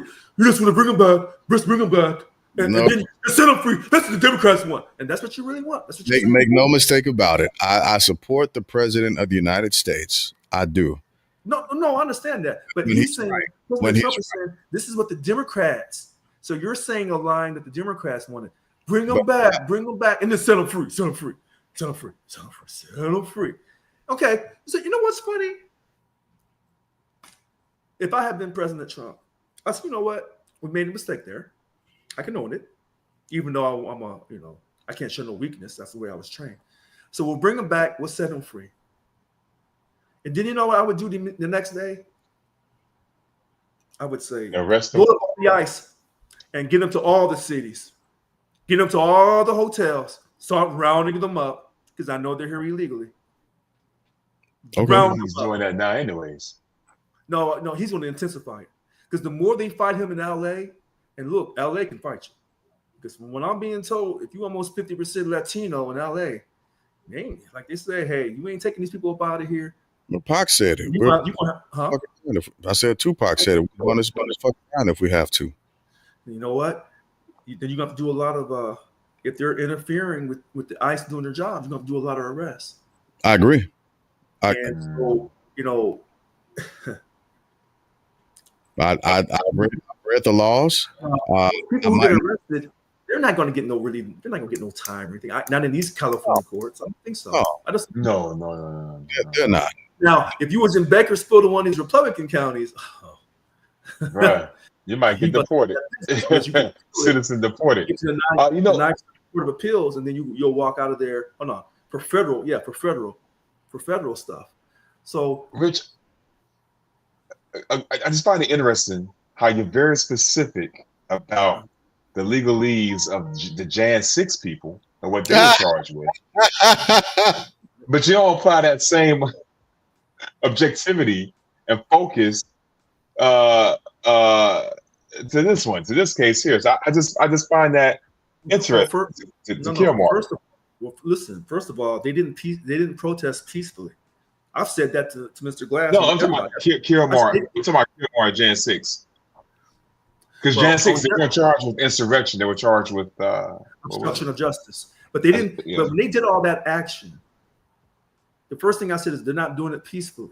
Yeah. And you're damaging the federal building. The second thing is if those had been black folks, they would have been shot. Oh yeah. I'm a firm believer. And insurrectionists. Yeah. Oh, and you're probably right. Yeah. And now down in LA, they had these rubber bullets. Yeah, them non-lethal rounds. There wouldn't have been no non-lethal rounds. Hold on. So in LA, they said a few days ago they have these rubber bullets. Now I can't remember. Did they use rubber bullets in the Black Lives Matter movement? For what? The cops using rubber bullets then? They ain't had time for that. Now, someone's going to come on here or later on and say, yeah, they used rubber bullets in the Black Lives Matter movement. I can't remember if they did or not. They might have used it in Ferguson. Let me check. They might have had that. I would say it was in the mix. It had to be in the mix of their. So they're using rubber bullets, and I thought to myself, LA is using rubber bullets. The sheriff's department and the police, they're using rubber bullets to keep everybody contained. And I said, that's really, really nice that they're doing that. I just wonder if those had been black faces, though, would they still been rubber bullets? Maybe, because it's California. Maybe. But I never agreed with the January 6th. Huh? They used rubber bullets then? Okay. So it was just they should have been prosecuted. Now, was some of those sentences too long? Possibly. But it wasn't peaceful. And when they try to say that President Trump started that, he said, go down there and raise hell, but do it peacefully. See, his records are on tape. I agree. So that's not, he said, do it peacefully. He said peacefully? Yes, because he knew. Okay, but then when they called him, when they said, hey, bro, call your attack dogs off, he was like, I can't get to the phone. I can't find the phone. Wait a minute. All right. Where's the Oh, wait a wait, minute. why Wait a you work minute. this thing? Hold on. There has been confusion because I watched them argue. Put it on my head. Oh, Wait a minute. Wait a minute. Wait a minute. Bad signal. Hold on a second. I'm going through a tunnel. That's not true. That's not true. Hey, I've heard because you- from what no, that's not true. Can- No, that's not true. That's not true. All right, we don't want to be. We don't want to defame. We don't want to defame no one's character. They allegedly said the day before he had called about getting the troops down there, and Nancy Pelosi, the House Speaker, said, "No, we don't need it." Now that's a fact. But yes, that's fact. But the day of, they said, "Hey, call your attack dogs off." He couldn't find his phone. He couldn't find his Twitter. He couldn't find nothing. It took him a minute. All the news come out there and just call him back. Over an hour, he wasn't talking. I don't think that's exactly correct, but I don't. It is memorized. It's It is. It was over 87 minutes that he couldn't find any way to communicate with the people that were actually committing these actions. These unpeaceful actions. Yes. Unpeaceful. Yeah. It was over an hour. Now look, here I wrote this down because this is important. Because I believe in protests. So your protest is to create attention to a matter that you're addressing. So you have to do it peacefully. But a protest is going to cause confusion and it's going to cause a lot of anxiety. You know you cannot hit the police. You can curse the police, but you can't hit them or impose on their ground. Yep. You cannot do that. You cannot destroy buildings. You cannot graffiti buildings. Yep. I don't believe you can sit in the streets and block highways. I don't believe that they can lawfully tell you you're disturbing the peace by sitting on the highway or a street. You got to get over on the sidewalk. Okay. But a protest is to cause mass confusion. Well, who was the expert at causing mass confusion and doing it peacefully? Ironically, it was us black folks in the 60s. We were the masters. Yeah. We were the masters. We had strategists that were actually organized. You can have all the strategies you want, but you didn't have no black person doing graffiti because they knew they would. Because in the 60s you would have got shot. Okay, but shot would have been a blessing. We got hauled from a tree. Right. So, but they did it peacefully. No one got out of line. But since that, we have not seen really large, massive protests without a few bad apples destroying the message of the good people. Well, because I think that there are different actors that are actually planted in a lot of these actual movements. That's not true. I think the three letter societies have gotten hip to how to uproot an actual peaceful protest, and they will put actors inside, embed those actors inside of a peaceful protest, and begin to cause chaos. Even if it's not the three letter societies, sheriff's departments have been known to do it. Yeah. From both sides. Well, here's my question to you guys then. I like your points. I agree with both of your points. If we were the organizers, right? I'm asking the question. If you guys were the organizers to prevent the obtuse hand of ICE down in LA, what would be the proper way to protest? And don't tell me meet up in a field somewhere with some signs yelling, not doing anything else. Well, wait a minute. My thing is, if a law enforcement is carrying out their job, you can't protest it. You could protest it. There's a way to. I think there's a way to protest the messaging. There's a way to protest the action without preventing said action. See what I'm saying? No, because a protest is to cause you disturbance. So if you do it so peacefully and so perfectly, there's not a protest. Well, no, it's still a protest, but it won't be effective. It just will not be effective. Your protest, here's one thing I'll say about putting people in the streets and shutting down the highway. That's a hell of a protest because you didn't burn anything. You didn't curse out nobody. You just sat your ass down. But now when they come and give you a lawful order, now the key is this. If you have 200 or 300 people sitting down on the 101 in LA, that's a lot of people. Yeah. But the police show up and say, hey, get your ass up out of here. Could you imagine if they had 25, 30,000 sitting on the highway? They couldn't get them out. Well, they'd have a hard It would be like a major, but you have to get all 25 or 30,000 people to commit that we're going to sit. And when the cops come and say, you got to move, we're not going to move. We're just going to sit. And we're going to make them say, okay, we're going to arrest you. So now you're going to need 25 to 30,000 of those rubber, what do you know? Yeah, the flesh. You're going to need bracelets, 25 to 30,000. So you're going to have to call the warehouse and say, do we have enough in the warehouse? We don't. Well, damn it, call the other warehouse in the other county and get them up here. Well, how long is that going to take? Yeah, I was about to say, by the time you get them there, the crowd will have done his job and dispersed. But I also think we can't think of protests in a linear fashion, because to execute an actual powerful protest, you've got to have multiple different parts. It can't just happen in one. You have to have it to have a successful it's just like planning a battle. You have to have multiple different fronts. If you are simply fighting everything from one side and you've got no dimension, no depth in your fire teams, you're not going to, everybody knows where you're coming from. To me, the biggest problem is not just that part of the strategy, which is key, but you can't let the bad apples in. That's the hard thing. So if you let a bad apple in, and I thought about this, a bad apple is cursing and going all crazy. And then one of the protesters comes up and knocks the hell out that protester. What the hell are you doing? You screaming at the cop like that? What are you doing burning that shit down? And just go upside his head. Do you think the cops would stop you? I bet they would sit there and just look. Yeah. Turn around. Smile. Blind eye. And say, well, hold on. We'll work with so. Yeah. You have to police your own. But it's tricky. I'm not.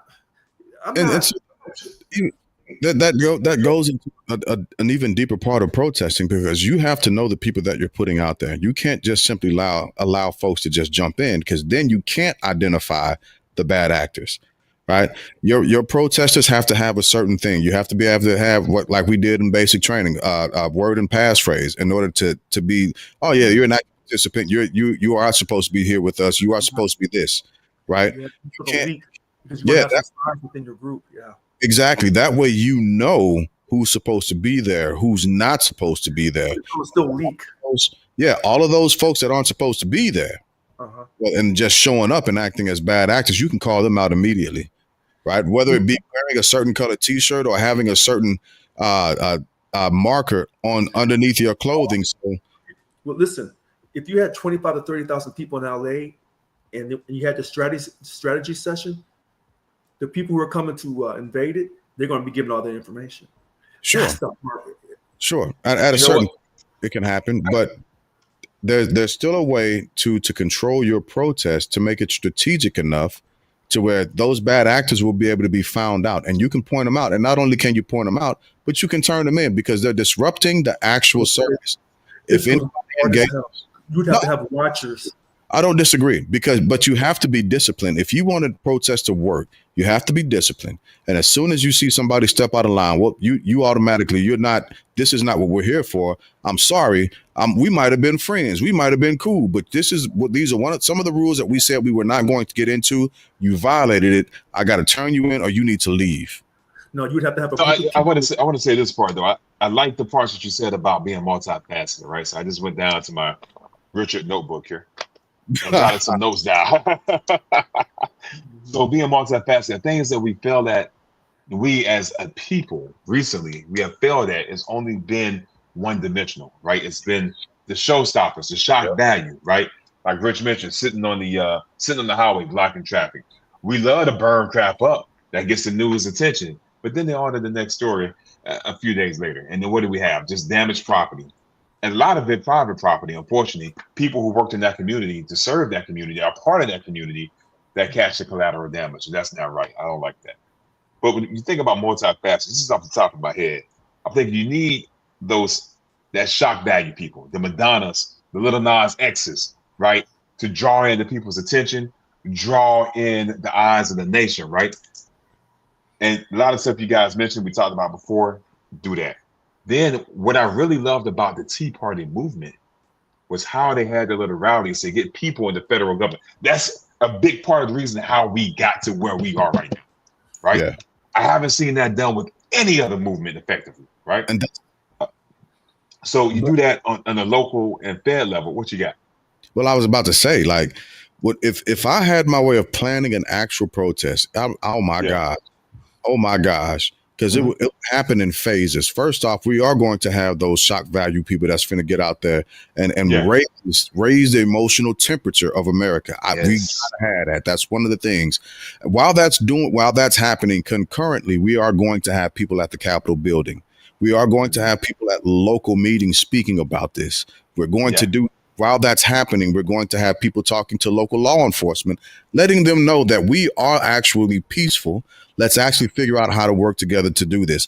And since we're happening now, I have to begin to add the disruption factor to it. I have to add the economic disruption factor to it because I'm talking and doing all of this other stuff. Those three dimensions that I'm talking about, that's one level. But now I'm finna hit you in your pockets because we finna shut this down economically. I'm taking Mhm. all of the money that we have circulated. I'm going to make sure I let people know how much we've been spending. I'm going to let people know, hey, if you donate to this cause, it's the Black Panther mentality. That's what they did. If you donate to our cause and you are with us, this is what we're putting in your neighborhood. We don't need those police to come back over here. We got this. Your kids are hungry in the morning. Guess what we got? As soon as your kid walk out that door, we got somebody at the end of the block with egg sandwiches, with cereal, with everything they need to get ready to get on that bus. And we starting this thing right now. We starting that at 7 o'clock, 6 o'clock in the morning when your baby is going outside. Matter of fact, if you are able to hop on with this after you come back from work, we have a program that's going to do some babysitting so you can come and help us do some stuff also. But give your money back to the cause. Don't give it to them no more. We're I shutting. think you're only missing one level in that. You touched on fundraising, you touched on the disruptor, you're missing the infiltration. That's No, what the Tea Party was so effective at. That's what the MAGA movement was so effective at. but I'm They not. get in like ticks in your skin. That's what I was about to say, but I'm not Okay. finished because we're looking for the young local talent to begin that's looking to get into Mhm. politics. We're looking for the younger lawyers, the older lawyers who are already sympathetic to the movement, so we can begin to talk to them. We're putting our people in places in politics so that we can be in a position in a place within the next 3 to 5 10. It's not an overnight thing. This is something that needs to happen for decades. And you know why it won't happen? Yeah, because they end up killing me. That's one. But the most popular music of today is rap music. It's a short-term mindset. Yeah. The kids from the last 30, 40 years, they'll never turn out We, long term. I would bet yeah, against you I would bet against you every time. So when you're right, you're because we don't have popular leaders music, anymore. your most popular music is instant get mine. You demonize black men and black women. You talk about drug dealing, fancy cars, quick money. It's That these doesn't, guys. I'm going to bet against you. Now, there's going to be one or two that's going to make it out of that, but the rest of you will not. Sure. Won't even. I don't even have to worry about creating an AI to take your job. You won't have one because you don't even want one. That's why we You're create not. our own You're not space. one. You're not willing to work. So if you're on Medicaid, you won't be collecting that check no more if you don't fit the criteria. Because Trump's going to have you working because he's running everybody else who's doing those jobs out of the country illegally. People who are doing those jobs illegally, he's getting them out of the country. And then you're going to have to work to get that Medicaid. So it's, I'll say this about LA. The Mexicans said, "Hey, you ain't running our people out like this. We're gonna act up." Fair enough. We'll see But how. they need to infiltrate, man. The rest is gonna be just another BLM movement. Oh, listen. If you looked on TV, watching all the different channels, because you guys are working, I'm not. I see all types of Latino names, last names, on those long. In And I'm thinking, and they're trying to make Latinos trying to make other Latinos guilty. I thought that was interesting. Screaming at them, you should be ashamed of yourself. Mm. What's wrong with you? Why are you doing this to us? I don't understand. Yeah, well, they got a check that they're collecting. I know. They got a check that they're collecting. And Yeah. they're taking care of their families legally. And So you say, why are you with the gringo? I guess the gringo paying, I guess. killing it. I guess. I mean, the last time I checked, I see a lot of white gringos on that money I'm spending. A lot of white gringos. What'd you say about Marco Rubio? But we got to transition. Ted Cruz. So we got to transition to to final thoughts. my babies are here, and I got my lady's on her way. I appreciate it. I was about to say, man, we're getting close to 2 To hours, 2? man. Yeah. So we got to transition into Oh, into thoughts. Yeah, transition into final thoughts. That's the wrong one. I didn't mean to hit that. I meant to hit this. Yeah, final thoughts. There we go. That feels better than saying thank you for watching. My goodness. So, final thoughts. Starting off with you, Deuce. Well, I like the correlation of things. I like congruence. I like how Rich highlighted that there was Jan 6, there's June 6. And I think it's also hilarious how the girlies broke up during Pride Month. And if you don't know who the girlies are, you don't know. If you do know, you know. So, But yeah. listen, I want to just go back and highlight the conversation we had towards the end about effective protests, man. We shouldn't be out here hurting our own people. We shouldn't be out here destroying our own communities trying to make a point that's going to die during the 24-hour news cycle, man. Some of the things we talked about, multi-level protests and effective protests and seeking out a change for longevity, a change for betterment, a change for equality for Americans, right? People in America, man. Human life means something. It should always mean something. So I hope people out there who are younger or have more energy, more time, hear this message and start an effective protest, man. Reach out to us. I'll participate in it as much as I can, man. But I think this is something that someone with the energy should be a part of. Someone that has a platform and a voice and a charisma to lead that. I'm hoping for that. And we're here to help when we can. All right, I don't know what you're trying to say or do with that, but here you go, Rich. all right. Listen, I believe in peaceful protests. I don't believe in peaceful protests for illegal behavior. I don't. I respect the Latinos in LA for what they're doing, but you're supporting illegal behavior. And at some point, you have to address that. As you know, the middle class and the working poor in America, our wages are being affected by illegal immigrants who come over here intentionally to work for lower wages and send money back to their home countries. That's a destruction. That's an attack on the middle class and on the working poor. And as a president of Local 1000, I say this with professionalism. This is wrong. I've always said that, and I will continue to say that. For President Trump, we'll find out if you were right or not in the courts. For Governor Gavin Newsom,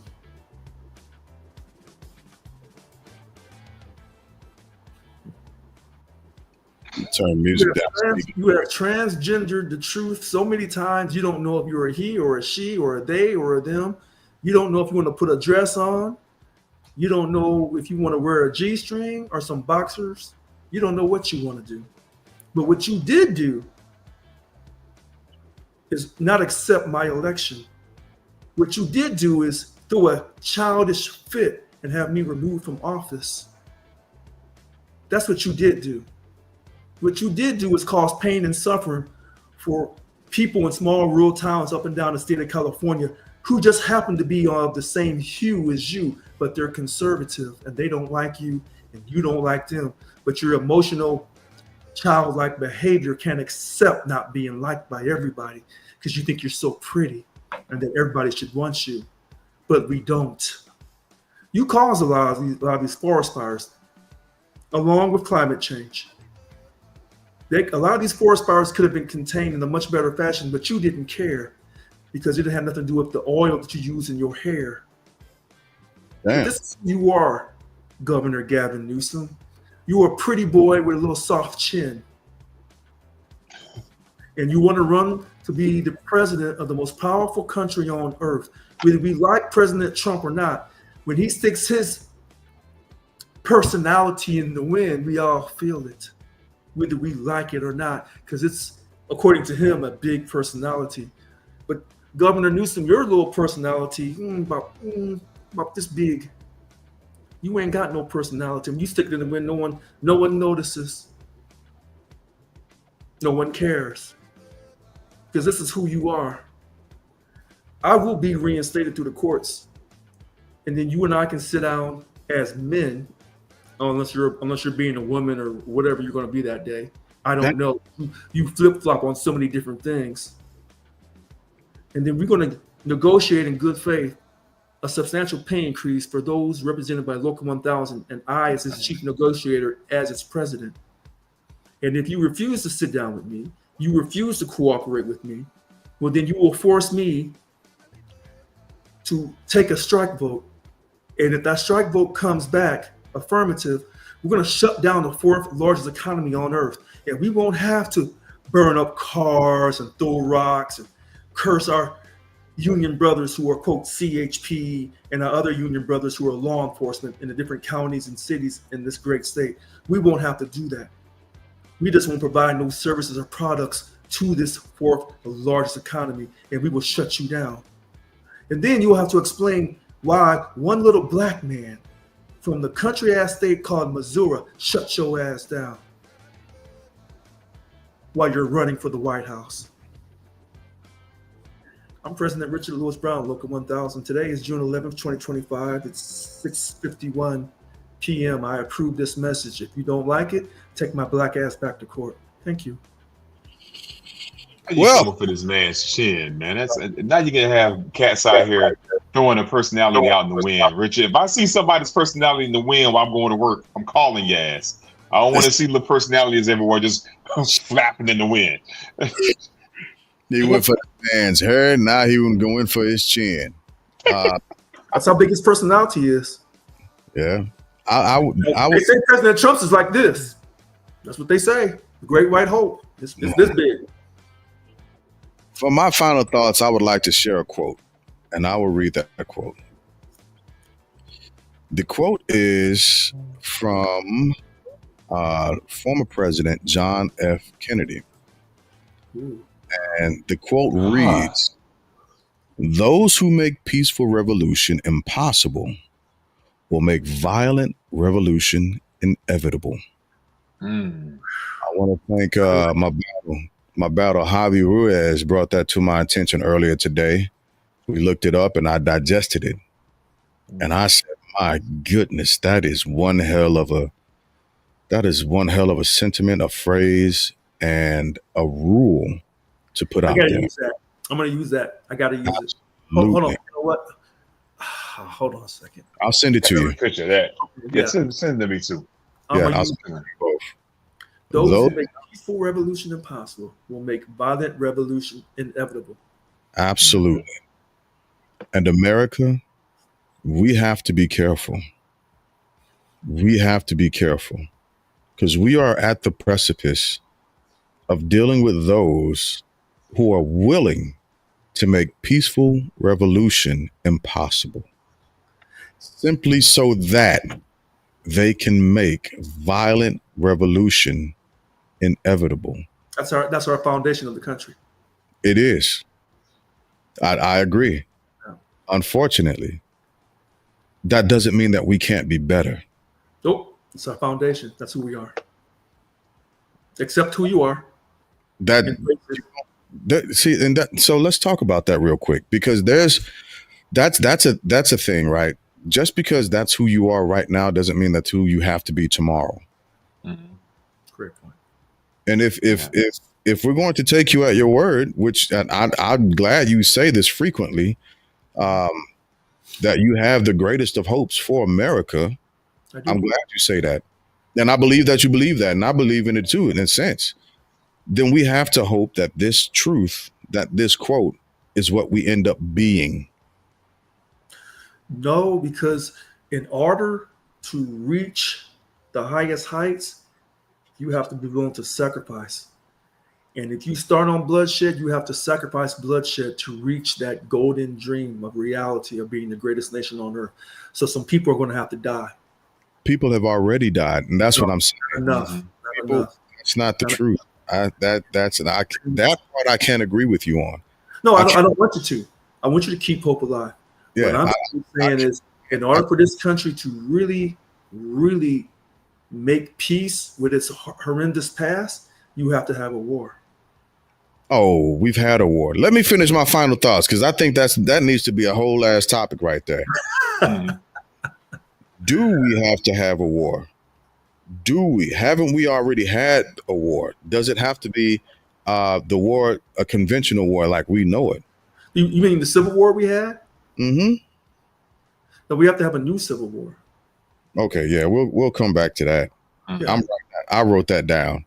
And the reason why I wrote that down, and I want to talk about that, because if that's where we are still, to where we have to be that barbaric as a country with each other, we can't even call ourselves the greatest country on earth because there has been no progress since 1865.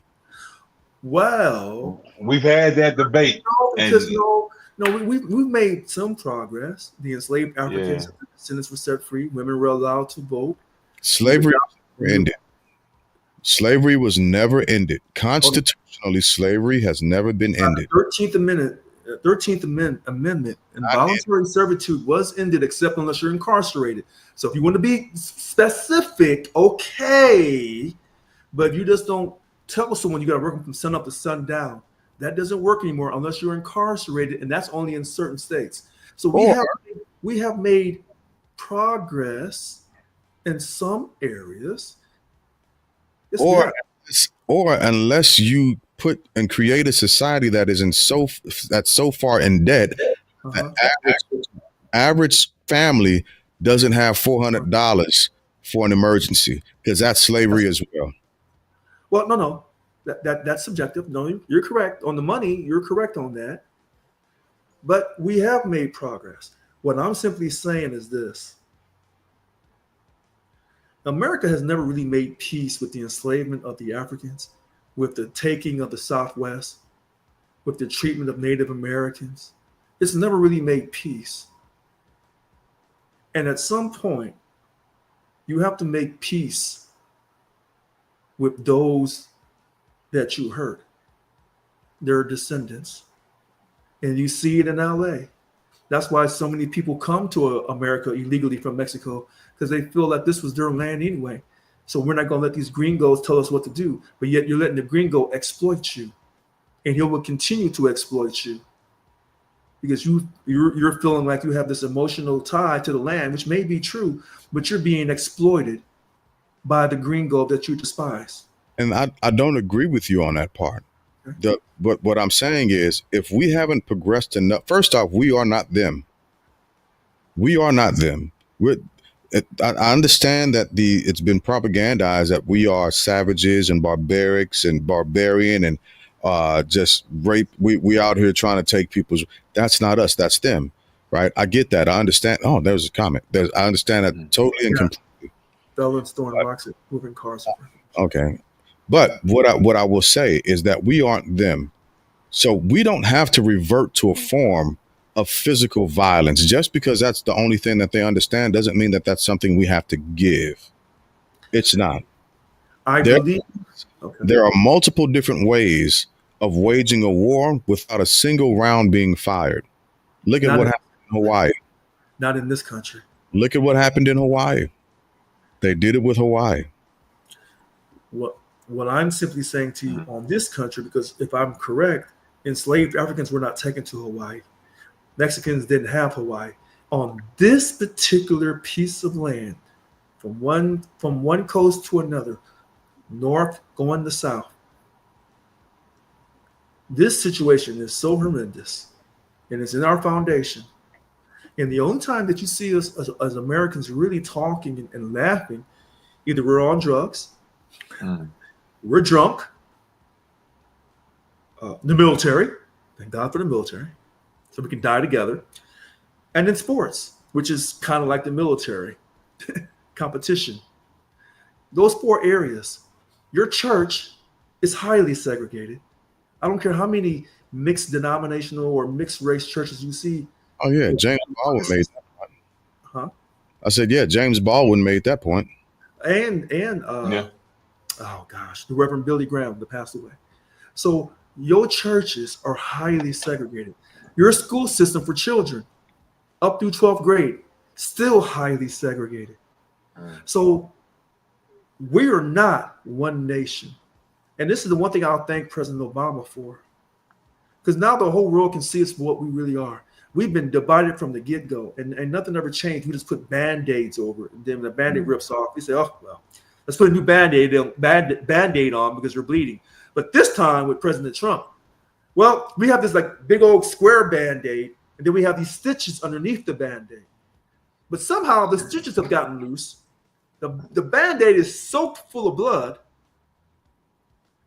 And President Trump is saying, oh, I know how to stitch it back together. But half the country says, we don't want you stitching it because we know this shit ain't going to be right if you stitch it. Now, I just made that off the top of my head. That's not written down. That's me talking off script. That'd be some practice type of shit happening. And so we're bleeding, and the stitches have come loose, and they weren't supposed to come loose. And if they did come loose, the world wasn't supposed to see it come loose. But now the world has seen the stitches loose. The whole bandage is full of blood, and no one wants President Trump to be the surgeon to stitch it back together. You don't trust President Trump. You don't want him to stitch it back together. You don't trust his hand skills. You don't trust his integrity. You don't trust his morals. Fair enough. And the other half of the country says, we do trust President Trump. Stitch us back together. Make us great again. I'd have to look at the statistics to see if we're back at half and half just yet, but he had fallen drastically. But I'm gonna finish my final thoughts. Because I think that'll be a great topic to discuss at length. I think it is. I think it will. Yeah. But back to this actual quote: "Those who make peaceful revolution impossible will make violent revolution inevitable." We're seeing it happen with this administration, unfortunately.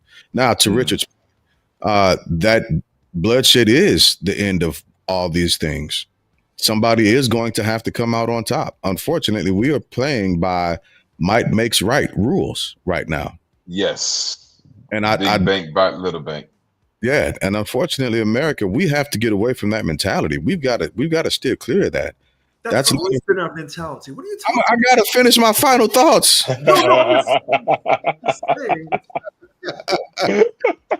Because I'm not disagreeing with you on that point. I'm with you on that. I am. I'm simply saying that America, we have to move past it. We've got to progress.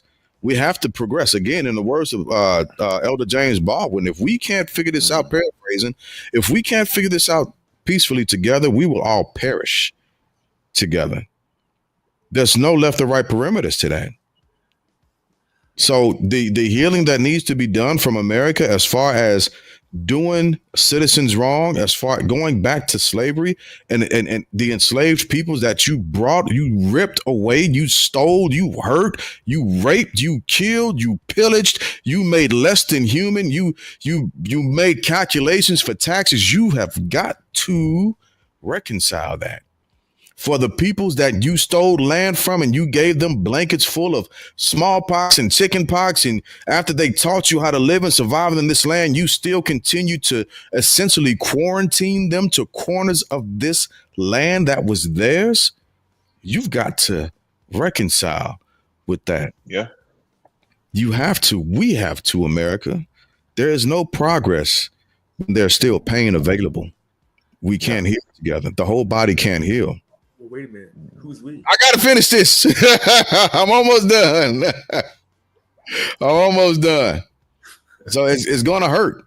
It's gonna hurt, especially for those who aren't intelligent enough to actually be human, to simply be human.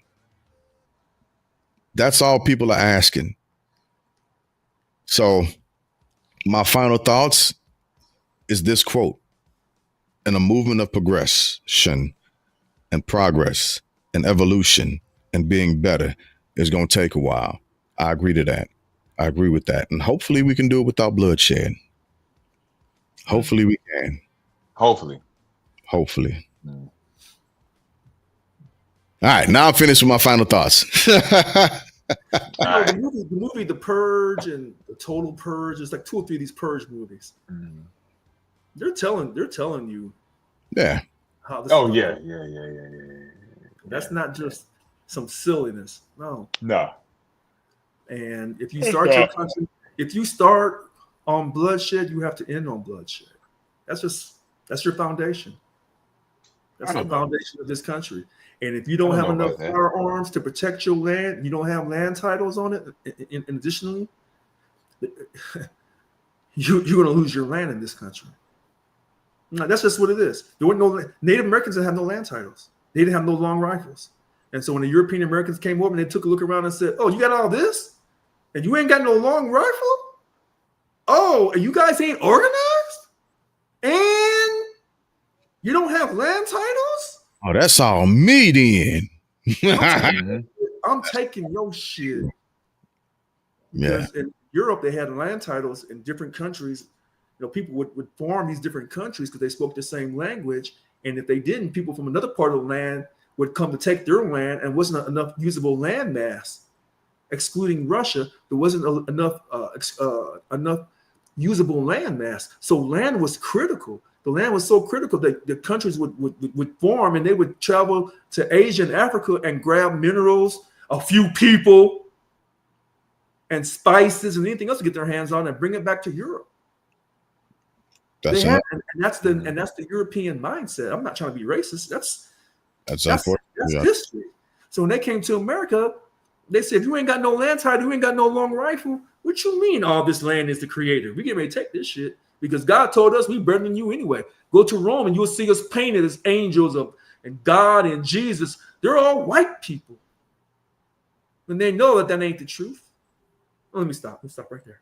It's a continuation. So I have not done us a good solid with putting our information on Spotify. I got to get back to that. I need assistance with that, Deuce. We'll talk about that later on. We said we'd get back to it, and then you broke your MCL out there killing it. But they killed me. We'll get everything spun up and brought up to date, but I have to go. I got my ladies and my young men I got to go talk to and nurture and love on as much as I can. There's a lot going on in life, fellas. A lot going on. So with that being said, for everybody that's been hanging out with us tonight for 2 hours and 6 minutes, almost 7, we thank you. Appreciate you. Hit the Cash App one time for the one time, because we still do that. We need that. We appreciate you for it. And we thank y'all for coming out. God bless and good night.